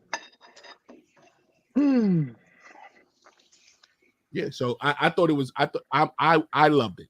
I loved her special. What'd you think about it, Dubs? I'm highly disappointed that it was only 30 minutes because I'm basing it off of our specials, and I would have to condense those hours into 30 minutes. And then would it still stand up the test of time with those that are the hour, right? If that hour, let's say, and I'll use Tom Segura, and I know y'all probably don't know, and if y'all do, his special, if you condense it down to 30 minutes, I think it's way funnier than Lunel's. But for me, because it was condensed, I have to look at it from a different perspective. What I did enjoy is that her whole set was about the airport or airplanes, right? It was one solid subject. I really enjoyed that. But I think out of and see, I was trying to look on to see what I rated it because I've already rated it. And I think I rated like 2.5 out of 5. Oh, out of 5. Okay, I thought you was 2.5 out of 10. I was about to go, damn, bro. Damn. Out of 5 because I did like some of the things she says, like when she talks like this sometimes, like little small things like that. I noticed that were specific to just her. But if I were to put it up against Michelle Wolf had a 30-minute, a 20-minute, and a 30-minute, and I think Michelle Wolf was way funnier than Lunel's by far. All right, this is the one thing that I do, and sorry, white people, I'm just gonna put it out there. I don't compare white comics humor to black people's humor. I don't care how much heat this Michelle Wolf has. One of our black comedians at their prime, that we considered at their prime, would blow Michelle Wolf out of the water, no matter what stage she get on. If you got Adele Givens at her prime, she's blowing Michelle Wolf out the water. The only thing that Michelle Wolf got over her right now is, hey, Red, I'm gonna mute your mic until you're ready, because you got all kinds. You got all kinds of sounds, mouth music, drinking, zippers. What's going on over there, bro? That motherfucker opened 47 bags of Doritos simultaneously. And he keep dumping his face like this. I keep going, but so I don't compare black humor to white humor, and I'm very blatant like that. I'm not saying that white humor isn't funny, but the frequency is different on the laugh. The frequency is different on the laugh. And as far as them getting an hour special and a half hour special, see, this is where I separate from young comedians. Y'all are so used to seeing these hour specials, you forgot it started with the HBO half-hour comedy special. And people like Damon Wayans, Martin Lawrence, all these guys, even what's his name, George Carlin. All these guys started out with half-hour specials first that grew into hour-long specials. So when they didn't really get into the hour-longs till Martin did the first You So Crazy. Right. And Chris Rock made it like a regular thing to be an hour. Right. So when I see these comedy specials that's 40 minutes, 52 minutes, 108 minutes, and blah blah blah, I'm going, it's too long. It's too long. Get in, punch him in the face, get the fuck out, so that this way people want to see your next one. Mm-hmm. I think the only one who really carries like that extra long special energy is Ali, because it's a story, so you're captured in the story. You don't realize it's an hour and a half. So I'm never saying that this is all. My favorite storyteller. Who's your favorite storyteller right now? You said Ali. You say Ali. I'm saying just proficiently as far as being able to do an hour and a half special, because the storytelling is so good that you don't even notice you're an hour and a half in, because it's just a good story he's telling. Who's one of your favorite storytellers right now? Favorite storytellers? Mine is Ali. I mean, because everybody has aspects of telling story. Like Kevin Hart is a great storyteller to me. Who? Kevin Hart? Kevin Hart, because his asides are awesome. You know, he knows how to, when he gets you and he animates it, and when he's telling the story, you like, yo, tell the story again. Yeah. You can listen to Kevin Hart tell the same story 4 times. I fucks with that. You know who one of my favorite storyteller comics is right now? What up, Juno? It ain't Juno. Oh. Well, we all knew that. Gerard Carmichael. Yeah, he's very good. Rothaniel, yeah. Yo, let me tell you why I like his specials and his storytelling. Because he doesn't care about how the structure of a joke is supposed to be. You want to hear this joke because he got you wrapped up in all the elements of the story that you want to see how it all ends. And that's how he's telling his jokes. And I was sitting there going, in my mind, I'm like, all right, what happened with your father? All right, what happened with you? But I'm wrapped up in it. You know what I'm saying? And it's his journey. I was very shocked when he came out as gay. Very shocked. But I was along for that story. You know what I'm saying? I lost interest. I like the special he did 8 because it was not your typical special, like the cinematic of it. I did like the way he captures, like he takes his time. He's not in any rush. It's very monotone. But the thing that I don't like about it is that it's monotone. I find myself falling asleep. I find myself not being as engaged. Maybe because the type of comic I like is a little bit more animated and he's more intelligent with his comic like comedy. Because I can't even remember a Carmichael joke. So do you like the storytelling of Tony Woods? Tony's okay, but I like Ali's my favorite. Because Tony has the same style of storytelling as Gerard. Yeah, very irreverent, very, very. He'll play the role. This is the perfect way to describe Tony Woods. He's the drunk uncle playing drunker than he actually is, but he's actually drunker than you think he is. And what's the difference between Tony is that, every few minutes, the motherfucker, like JP, for JP to say that he don't, for JP to say he don't like white comics or don't put them on the same level, I like Ron White. Ron White is an amazing storyteller. No, I didn't say I don't like them. It's not that I don't like white comics. I do. I enjoy them. But when it comes to our humor, we tell jokes from a different frequency. We tell jokes from a different base. I'm not saying that your jokes can't stretch and become universal, because that's the plan. The plan is for your jokes to be universal. But where we pull our humor from, white people don't pull their humor from there. You see, Doug, let me explain it to you like this. JP has the Larry Bird syndrome. Now, what it is in comedy, it's like equated to basketball. When Larry Bird stepped in the gym, he was the baddest motherfucker on the court. And that's why he got the respect from the brothers. So in order to be ranked up there and be spoken in the circle, you got to be the baddest white boy. Baddest motherfucker. Baddest motherfucker. Because you know why? On our worst days, I can pick out comics that'll tear Michelle Wolf up. If Michelle Wolf didn't have the support from the hot niggas in the circuit with her right now, meaning Chappelle, the same as Lunel's, the same as listen. No. Listen, what I'm trying to say to you is, if she didn't have the support, you wouldn't even know who she was. I know so many white girls. Let me tell you something.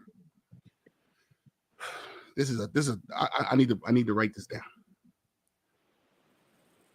When Def Comedy Jam stepped on the scene, it showed America that comedy isn't just from, and my favorite comic of all time, my number one favorite comedian of all time is Jack Benny.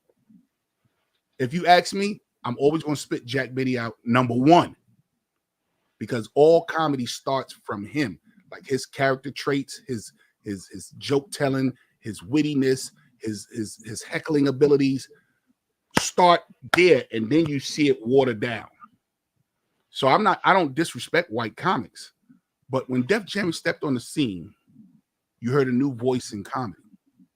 You heard is that because that you guys had like No Holds Barred and it was such a big change from this cookie cutter comedy to this in your face, highly animated, very vulgar speaking. Is that what made it such a shock, because people were so used to one version of this comedy? It's like when De La Soul came out in hip hop and you realize hip hop can be done another way. It's like when Eminem came out or Beastie Boys, it can be done a different way. It necessarily didn't have to be vulgar, because I myself only cursed twice on Def Jam, and there's a ton of comics that didn't curse. You know what I'm saying? They highlighted the motherfucker and the goddamn shit and blah blah blah, but there's tons of us that did it, if not near clean.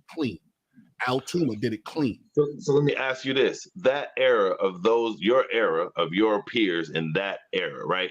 Is it any difference than the era when Rodney Dangerfield had his club in New York and brought up those comedians as well? Was there a big difference other than just y'all's was televised and theirs wasn't? You do know that I was the host of Dangerfield's towards. That's why I'm asking you, and I didn't know that, but that's good information. Was it? It was a lot different. I'll take if you want to compare it to something, compare it to when Comic Strip put on that, because I don't know if you noticed, one of the first black comedy tours was Arsenio Hall, Eddie Murphy, Chris Rock, Marsha Warfield. I forgot the other black comics. Those were like the first quote unquote would be Def Jam comics, black high energy comics that stepped on the scene. So when you're talking about the Roseanne Barrs that was doing this, and the Drew Carey's and the what's his name, Jerry Seinfeld doing all this kind of stuff with the characters and the different blah blah blah. Like I said, there was nothing wrong with it, but the energy, I don't tap into that energy. And I started on the mainstream circuit. I started with white folks. I started it with white comedians. And when somebody told me about the Uptown Comedy Club, I said, Uptown Comedy Club, Face Man and all them, Sabrina Lamb, JB Smooth. When they was like, yeah, man, we uptown on 125th Street. I said, uptown on 125th Street? What comedy club on 125th Street? And when I first, Ayo Vino, listen to this, bro. When I first stepped into the Uptown Comedy Club and I saw black people laughing and joking and cracking the way I talked on the stoop and in the schoolyards and around my peoples, and my voice can be conveyed on that stage like that with Uncle Jimmy Mack going up there acting crazy and all that. I said, oh, I've been faking the funk for these last 3 years trying to fit in with these guys. Now, there's nothing wrong with being mainstream, or there's nothing wrong with having a mass appeal, because that's what everybody wants. That's where the real money caps in, when you become mass appeal. And I'm not shitting on that. But what I don't want people to do is to shit on like Godfrey and what's his name? Oh man, I can't remember his name. They shit on how black comics and black comedy does it. And it shouldn't be shit on. First off, it's an avenue for somebody else to speak. That's the first thing. And then second off, not everybody is a Juan not spitting on pussy type nigga. I'm sorry, Juan, just had to let them know. So what I've learned, and this is just as a young go ahead, my bad.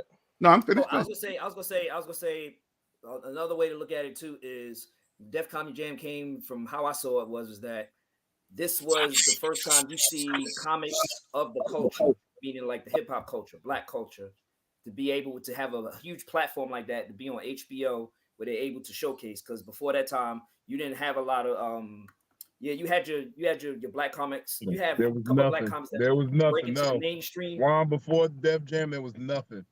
It was you. What I mean is like mainstream. Okay, you had your Eddie Murphys, you know, that but big he blew up wasn't into the mainstream kind of thing. But what I'm saying, it wasn't a steady platform, because even the Tonight Show, it was rarely a black comic on there. We had Showtime at the Apollo. Like Showtime at the Apollo was around, but that wasn't comedy only. That was everything. No, I'm talking a specific comedy platform. Comic View hadn't started yet. Right. All these other shows hadn't started. That's why I didn't say nothing. But to add a comic into Showtime at the Apollo, you already know what kind of vibe you're gonna get. You're not gonna get the vibe of a Letterman. You know you're gonna get a different type of vibe. And the comics that they had back then, what's the dude name from Charlie,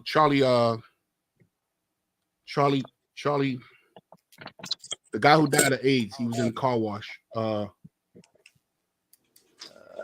He was supposed to have Saturday Night Live. He's supposed to have Saturday Night Live before Eddie Murphy. Charlie Barnett, and Rick Aviles, the guy who was the ghost in the guy who talked like this in Ghosts and the Ghost. There was a bunch of comics. Ellen Cleghorn, Daryl Liner.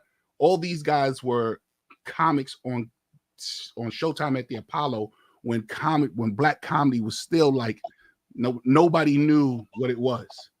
Nobody even understood. Oh, they put a comedian. Oh, okay, there's a comedian on the Apollo. You know what I'm saying? But then Def Jam came, boom, and now you see the voice of at that time people, and white people were very jealous of the energy and the attention that Def Jam dawned. That's why they all of a sudden have this alt comedy. And when you look at alt comedy ain't nothing more than Def Jam, but now where white people can say and do what they want. Now you got white people acting just crazy as saying them, and I told my mom to suck my cock. You know what I'm saying? And we already like graduate. We've already moved on to something else. You know? No, we haven't. What we did is we stifled. This is why I love my circuit. This is why when I do my shows, I nurture the black comedy circuit. We've seemed to now think that because of the Kevin Harts that come out, because of the more mental comics, black comics that come out, we sort of shun that there's a wild, crazy scruncho out there. But you got to remember, Kevin Hart used to be that. It was Kev the Little Bastard. Bro, all that comes with maturity, all that intellectual shit. Like, I think the only person, not even Dave was silly and kind of hysterical at the beginning. Yeah. So give me all the maturity is that you've been doing it a while. So now it's like a rap nigga. I can't talk about being broke no more because I'm on 3 albums. So now I got to talk about the different problems. So watch this. Give me a wild young comic right now. Big Vina. Who? Big Vina. Nah, you have a decor and a demeanor about you. You're not wild. You say crazy shit, but you're not a wild. You're not one of those you back in the days, you would have definitely been considered like one of our comics, but you wasn't like Bernie Mackey. You wasn't like Cedric the That's Entertainer. because you ain't caught that set yet. I got different styles, man. Okay, I'm sorry. DC Young Fly, exactly. Like a DC Young Fly that's crazy, wild, and maniacal. Can you imagine that at a time, there was like 4 of those guys on one show? You know what I'm saying? My boy Toothless, Harlem Blue, he was one of like the first dudes that I saw that was crazy. Back in the days, he used to go, his name used to be Toothless because he had a missing tooth. And I swear to tell the whole tooth, and nothing but the tooth. And he had this thing called the Weed Gaga counter where he would take the mic stand. This is when weaves and all that stuff started to become popular again. And he go, I'm gonna see if you got a weave. And he would walk through the audience. And when he got up to a real weave, but it was crazy. It was wild. He was, oh shit, look at this spot. Goddamn, stop. You know what I'm saying? So we don't have too many of those comics no more.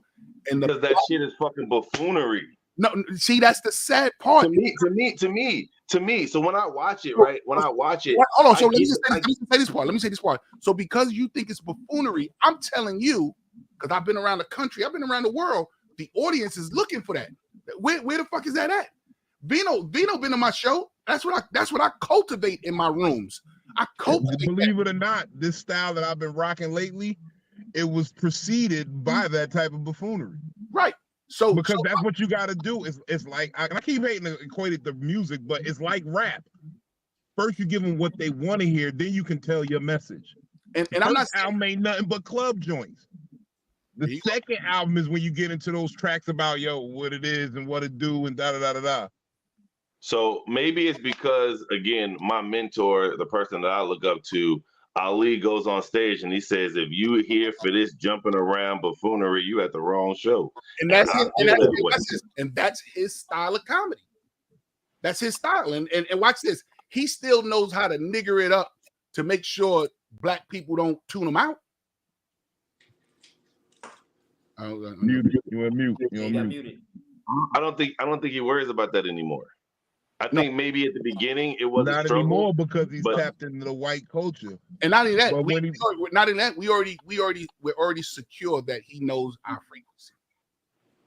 We already secure. We already know. Like if Ali came out and didn't attach to us first, we wouldn't be fucking with him. But he attached to us first. His stories you related to, and he knew how to tell you about his crazy ass uncle who, man, I had to smack this mother. He had drugs. How you got the gun on you and all that kind of stuff. All that's our frequency. That's white people listening to our stories, but he's talking to you. That's the same thing with Miss Pat. Same shit. I never listened. Miss Pat, and real talk, Miss Pat is about that type of what you just call buffoonery because half of her set is roasting niggas in the crowd. Mm-hmm. So let's be clear. For me, I look at Miss Pat as a window into the black culture for white America. White people see that and say, oh wow, you've done this, you've done that. I'm not saying that Miss Pat is up there doing the buffoonery. She's just explaining to them from her point of view, this is what you're able to see.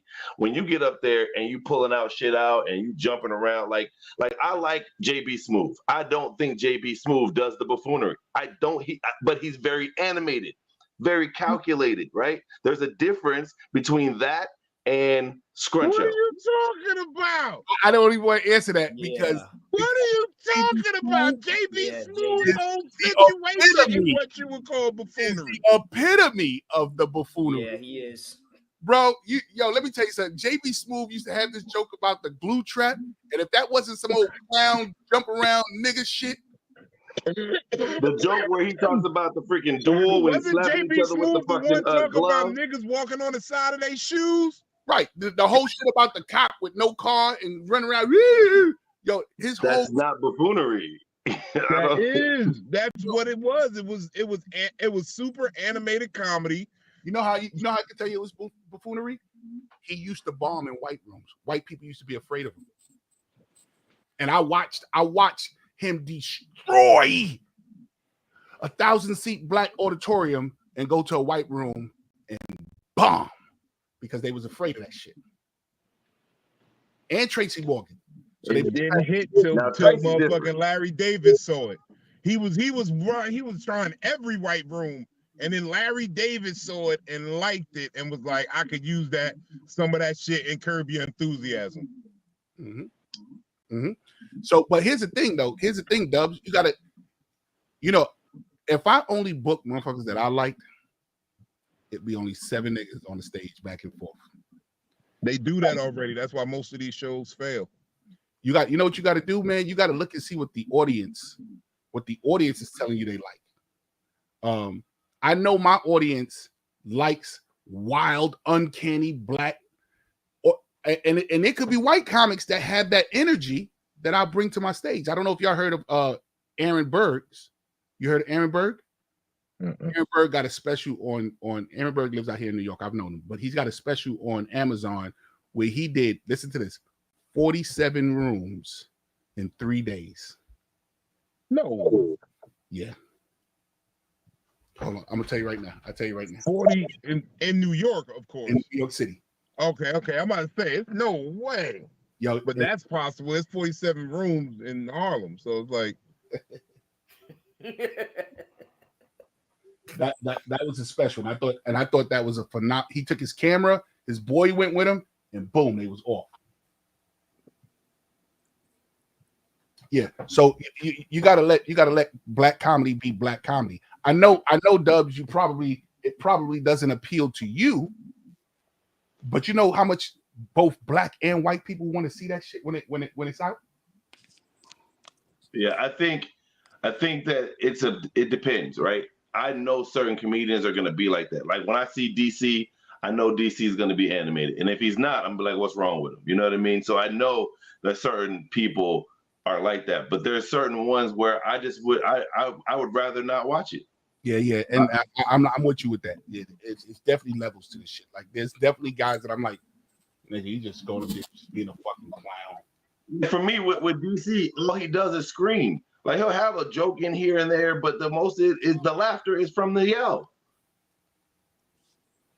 But DC's set is also maturing too. So I've seen it of recently. Course, which all of us are going to mature what we're supposed to. But the thing is like that's his trademark. So he's gonna do that every 5 seconds because he's getting a laugh out of that every 5 seconds. It's called 25 cents. He does 25 cents in 3 days. Okay. 25 cents in 3 days. Look for that. And see, I listen to all comics, man. White, black, Asian. Like one of my favorite comics right now is Joe Coy. Yeah, Joe's out there killing it. Hey, listen, bro. I do too. I really do. Yo, bro. Ask Vino. Vino been around me, and me and Vino talk. You know, I'm and Red will tell you. Come on, Red's been around me tomorrow. I love the art form of stand-up comedy, bro. Black, white, Indian, gay. I don't give a fuck what it is, but I put what I need to put in the category that it needs to be put in. You know, part of the reason why black comics don't have the acclaim that they're supposed to have is because you're going up against the social politics of this white comic in this white comedy world. But if there was two separate genres, if there was a rock division in the music and a hip hop division in the music store, now you can have the #1 R&B song and you can have the #1 country song. So that's the only reason why I separate them, so that this way everybody can get the acclaim that they're supposed to get. You know what I'm saying? But it's all musically, all in Tower Records. You know what I'm saying? So that's the only reason why. But only one can get a Grammy per genre, right? No. Genre. So it's the best. You get a Grammy for the best R&B song. You get a Grammy for the best rock song. I look at it as an umbrella comedy, and there's going to be people that are better than others. There's going to be people that do different things than others do. And the main thing is are you funny to everyone? Not just black, not just white, universal. I like I said earlier, I do understand that the mass appeal and the universal appeal. I'm not going to sit here in front. I get it, yeah. But still, in all, give these hardworking black Latino comics. Agreed. They're just due. Agreed. You know, I was very heated when they had the Richard Pryor Most Funniest Award go to Dante Carter. I'm gonna smack the shit out of you. What are you out of your goddamn mind? Where is this award again? The Richard Pryor? the Richard Pryor Most Funniest Award. Who gave this award out? BET gave this award out. When? Oh, back in the days, bro. Oh, okay. It's not no time now. Okay. Yeah, the BET such and such comedy award, the Richard Pryor Most Funniest Award went to Dante Carter, who right now couldn't even step foot in the black room right now because we would boo him the fuck out. I think I've seen Dante Carter. Oh no, he was the guy. He was the guy. Remember when Comic View used to have that sitcom, the Hotel? Mm-hmm. He was one of those guys in that sitcom. You know what I'm saying? I seen him recently on a poster, I think, on a flyer for a show. Looks nothing like how he used to look when he was appealing to us. Looks like a total white rocker, like but back in the days he had the baseball, the jersey. Yeah. When he was like Dante Carter, the party starter. Was that him? Or no, that's Darren Carter. I can't remember. You know what I'm saying? I'm trying to get in these mainstream rooms and stay in the mainstream rooms. Don't get me wrong. If I can get some of these other Chitlin Circuit rooms, that is fine, but that's not my goal. My goal is to be with the Funny Bones and the improvs. Right. You was just this weekend with Michael Collier. You know, Michael Collier started out in the black rooms, and then white people realized. Can I say something, JP? White people realized that they could like him, and they trusted him, and then he became mainstream. I think you need the urban rooms to make you stronger in the main rooms. Yeah. Without the urban rooms, you cannot be strong in a main room. Can't hold your confidence. I mean, let me tell you, I'm from experience. I'll sit and struggle in the urban room, and I will sit in a main room and kill that motherfucker. Like it's no problem, you know. It's easy. That's what I tell people about mainstream rooms and black rooms. It's easy to turn your comedy down.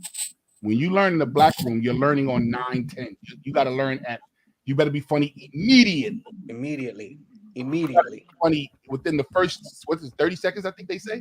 You gotta be 15 seconds now. You got 15 seconds or less for real. Yeah, gotta be funny. 15 seconds. So when you come to the white rooms, it's easy to turn that humor down so that this way they can understand it. Now, I've seen black comics start in white rooms, and I was one of these guys. Try to do black rooms, and it's hard to turn it up when you need it because you don't know how to turn it up. And you know how many times in the beginning of my career when I started doing black rooms, how many times I was getting booed? Man, I got booed so bad I cried all the way home. And that was the day. That was the day. Vino. Hey, Vino, that was the day. I didn't mean to laugh. I'm sorry. I laugh about it. I tell it for laugh purposes, bro. I got booed so goddamn bad. Bismarck E booed me. Talent was there. Tracy Morgan was like, "Don't get that shit on me." I cried so bad. I got in a dollar van. The Jamaican dude was like, "Are you all right to travel?" But I knew that was the bottom. It's only up from here, bro. So like a year ago, I went out to Atlanta, my first time being in Atlanta, and I opened for Steve Brown. And I did not do well at all. When I got off, one of the comedians there he roasted me for a good 5 minutes, man. And they all was just like, "Yo, get up out of here. You not good in these rooms." I went back, worked on my craft. I just went back 2 weeks ago and I wore their ass out. And Steve gave me the thumbs up, was like, "You know what, man? I see you've been working on it." So for me, I don't think there's a difference between black and white rooms, other than the black crowds demand you make them laugh. White crowds are willing to give you a chance to make them laugh. So when I went this time, it was really animated. It was a whole lot because I know that's what they wanted. You knew how to speak. You knew how to talk. You prepared. Yeah, you got prepared. You knew how to speak on that frequency. But that's just from knowing the type of people that do well in that room and watching the people before me saying, "Okay, so this is this is the type of shit that they are looking for. So I'm willing to give you this while I'm there."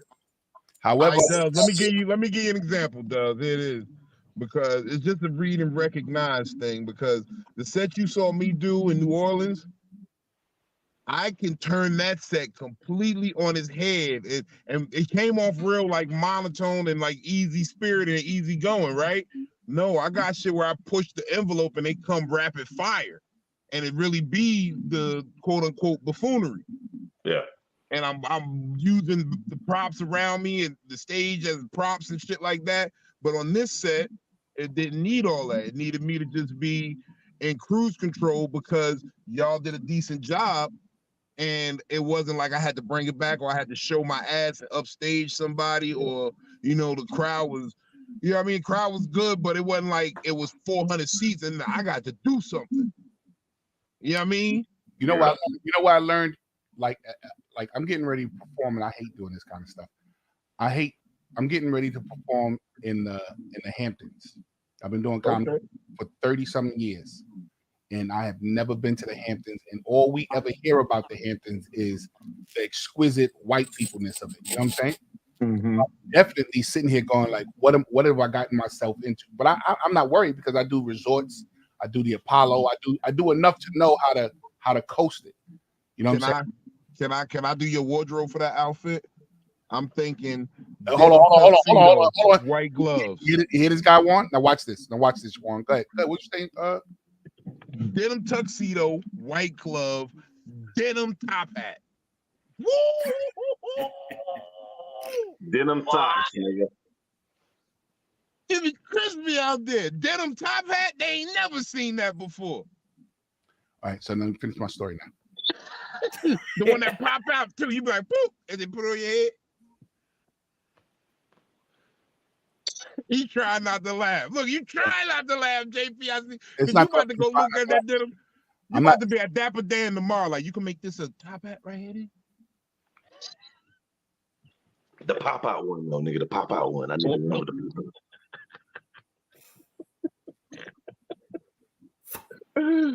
Hey, so that Lunel, I gave her a 3 out of 5, not 2 out of 5, 2.5. So I gave her 3. I'm just trying to let that little bullshit dissipate. Oh, okay, I'm done. Let it breathe. Go back to your story. You's a hater. You's the new type of hater. Gene Kango hat. Damn. Oh. So now we're back. Okay, so listen, Vito, I'm not saying that this shit ain't funny. I'm just saying that, you know, I ain't participating in it. You ain't participating in it till you show up in a denim tuxedo, and then I'm gonna want my credit when you show up in the denim damn tuxedo with the long tail. Don't have a goddamn cross color symbol on that bitch. It's got a cross color symbol, nigga. You know that was some shit back in the day. Hold on, here you go. I just asked Chat GPT who I should go get this denim made by. I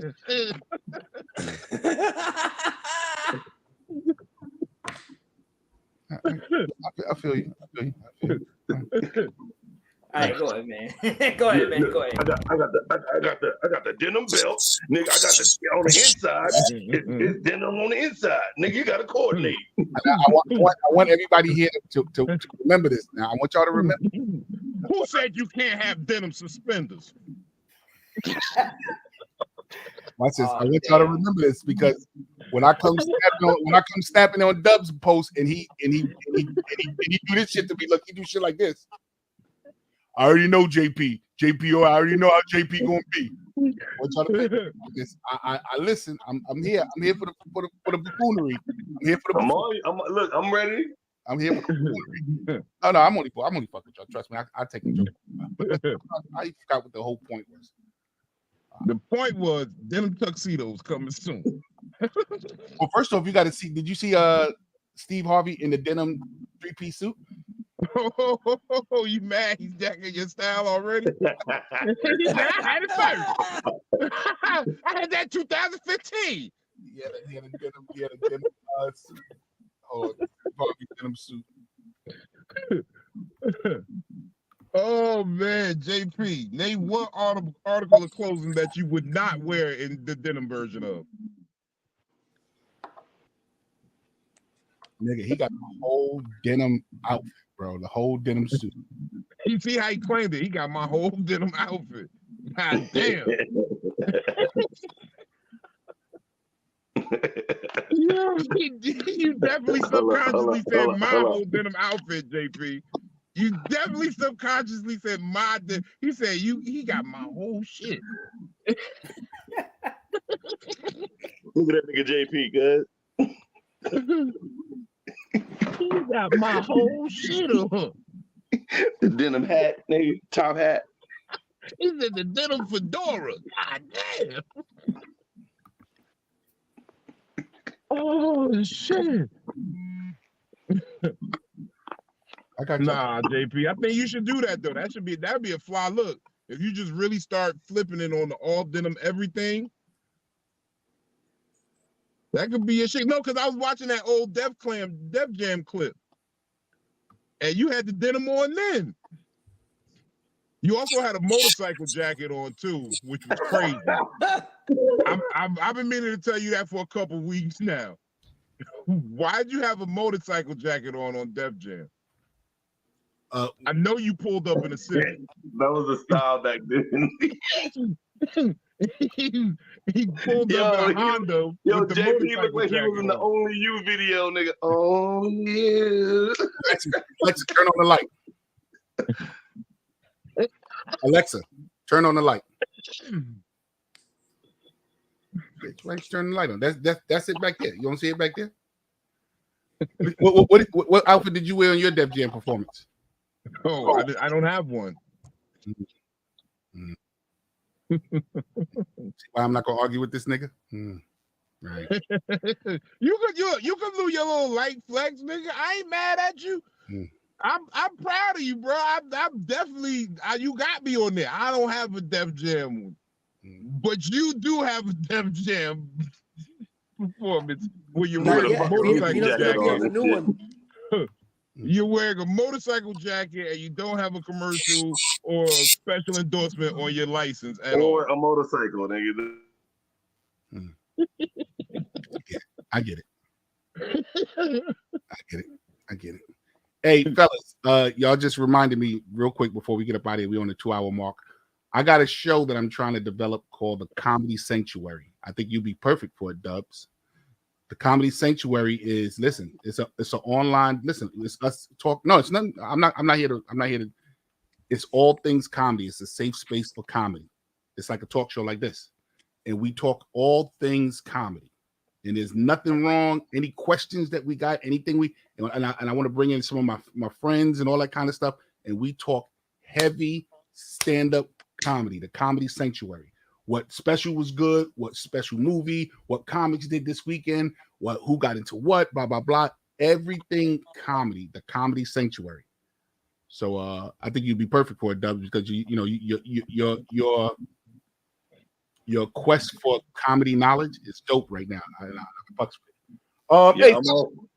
Hey fellas, we on the 2-hour mark. We're on the 2-hour mark. First off, I love being back, y'all. I love being back. If by chance Jeff signs on when we signed off, did y'all see him the last time? No. Did y'all see the last time we signed off? He said, "Yo, where y'all at?" He said, "It's over." He came on. He's like, "Yo, where y'all at?" It's done. JP jacket.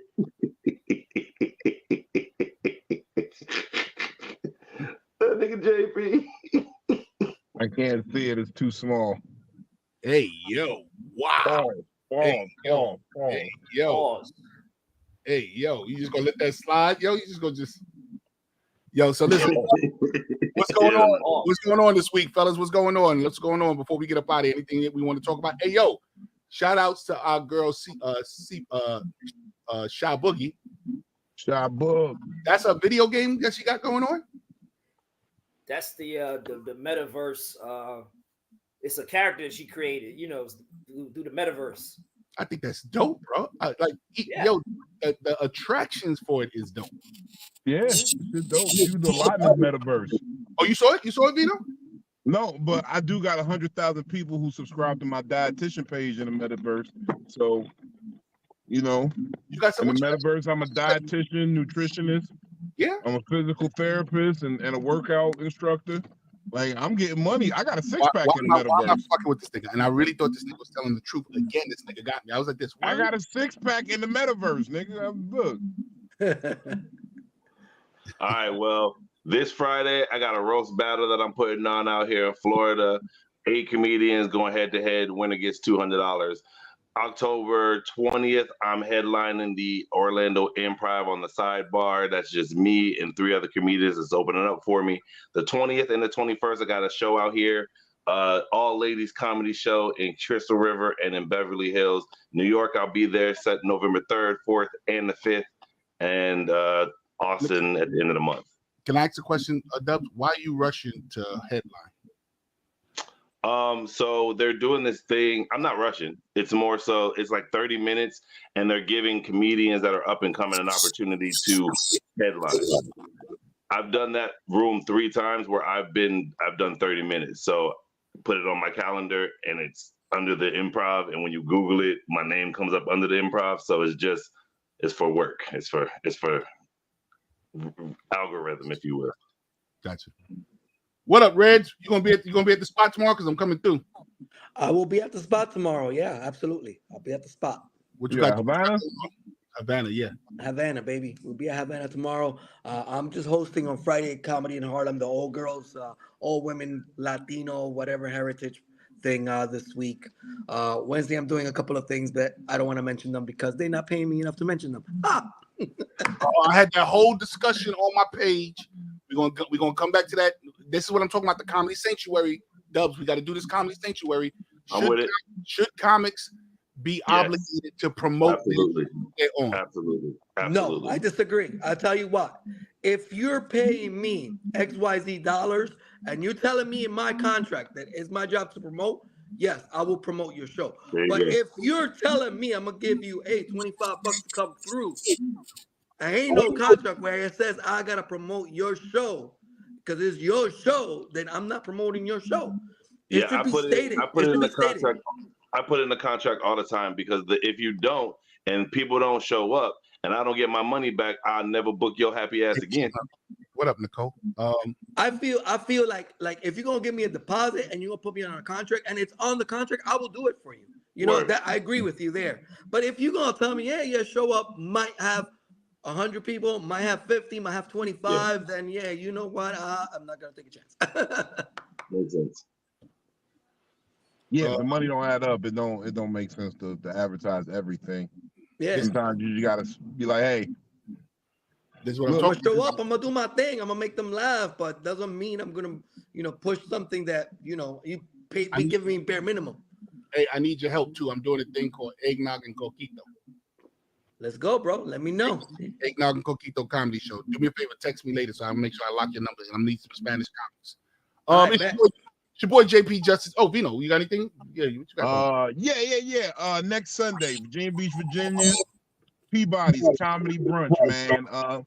Your favorite fat man hosting. I bring you a great lineup every month at the Comedy Brunch.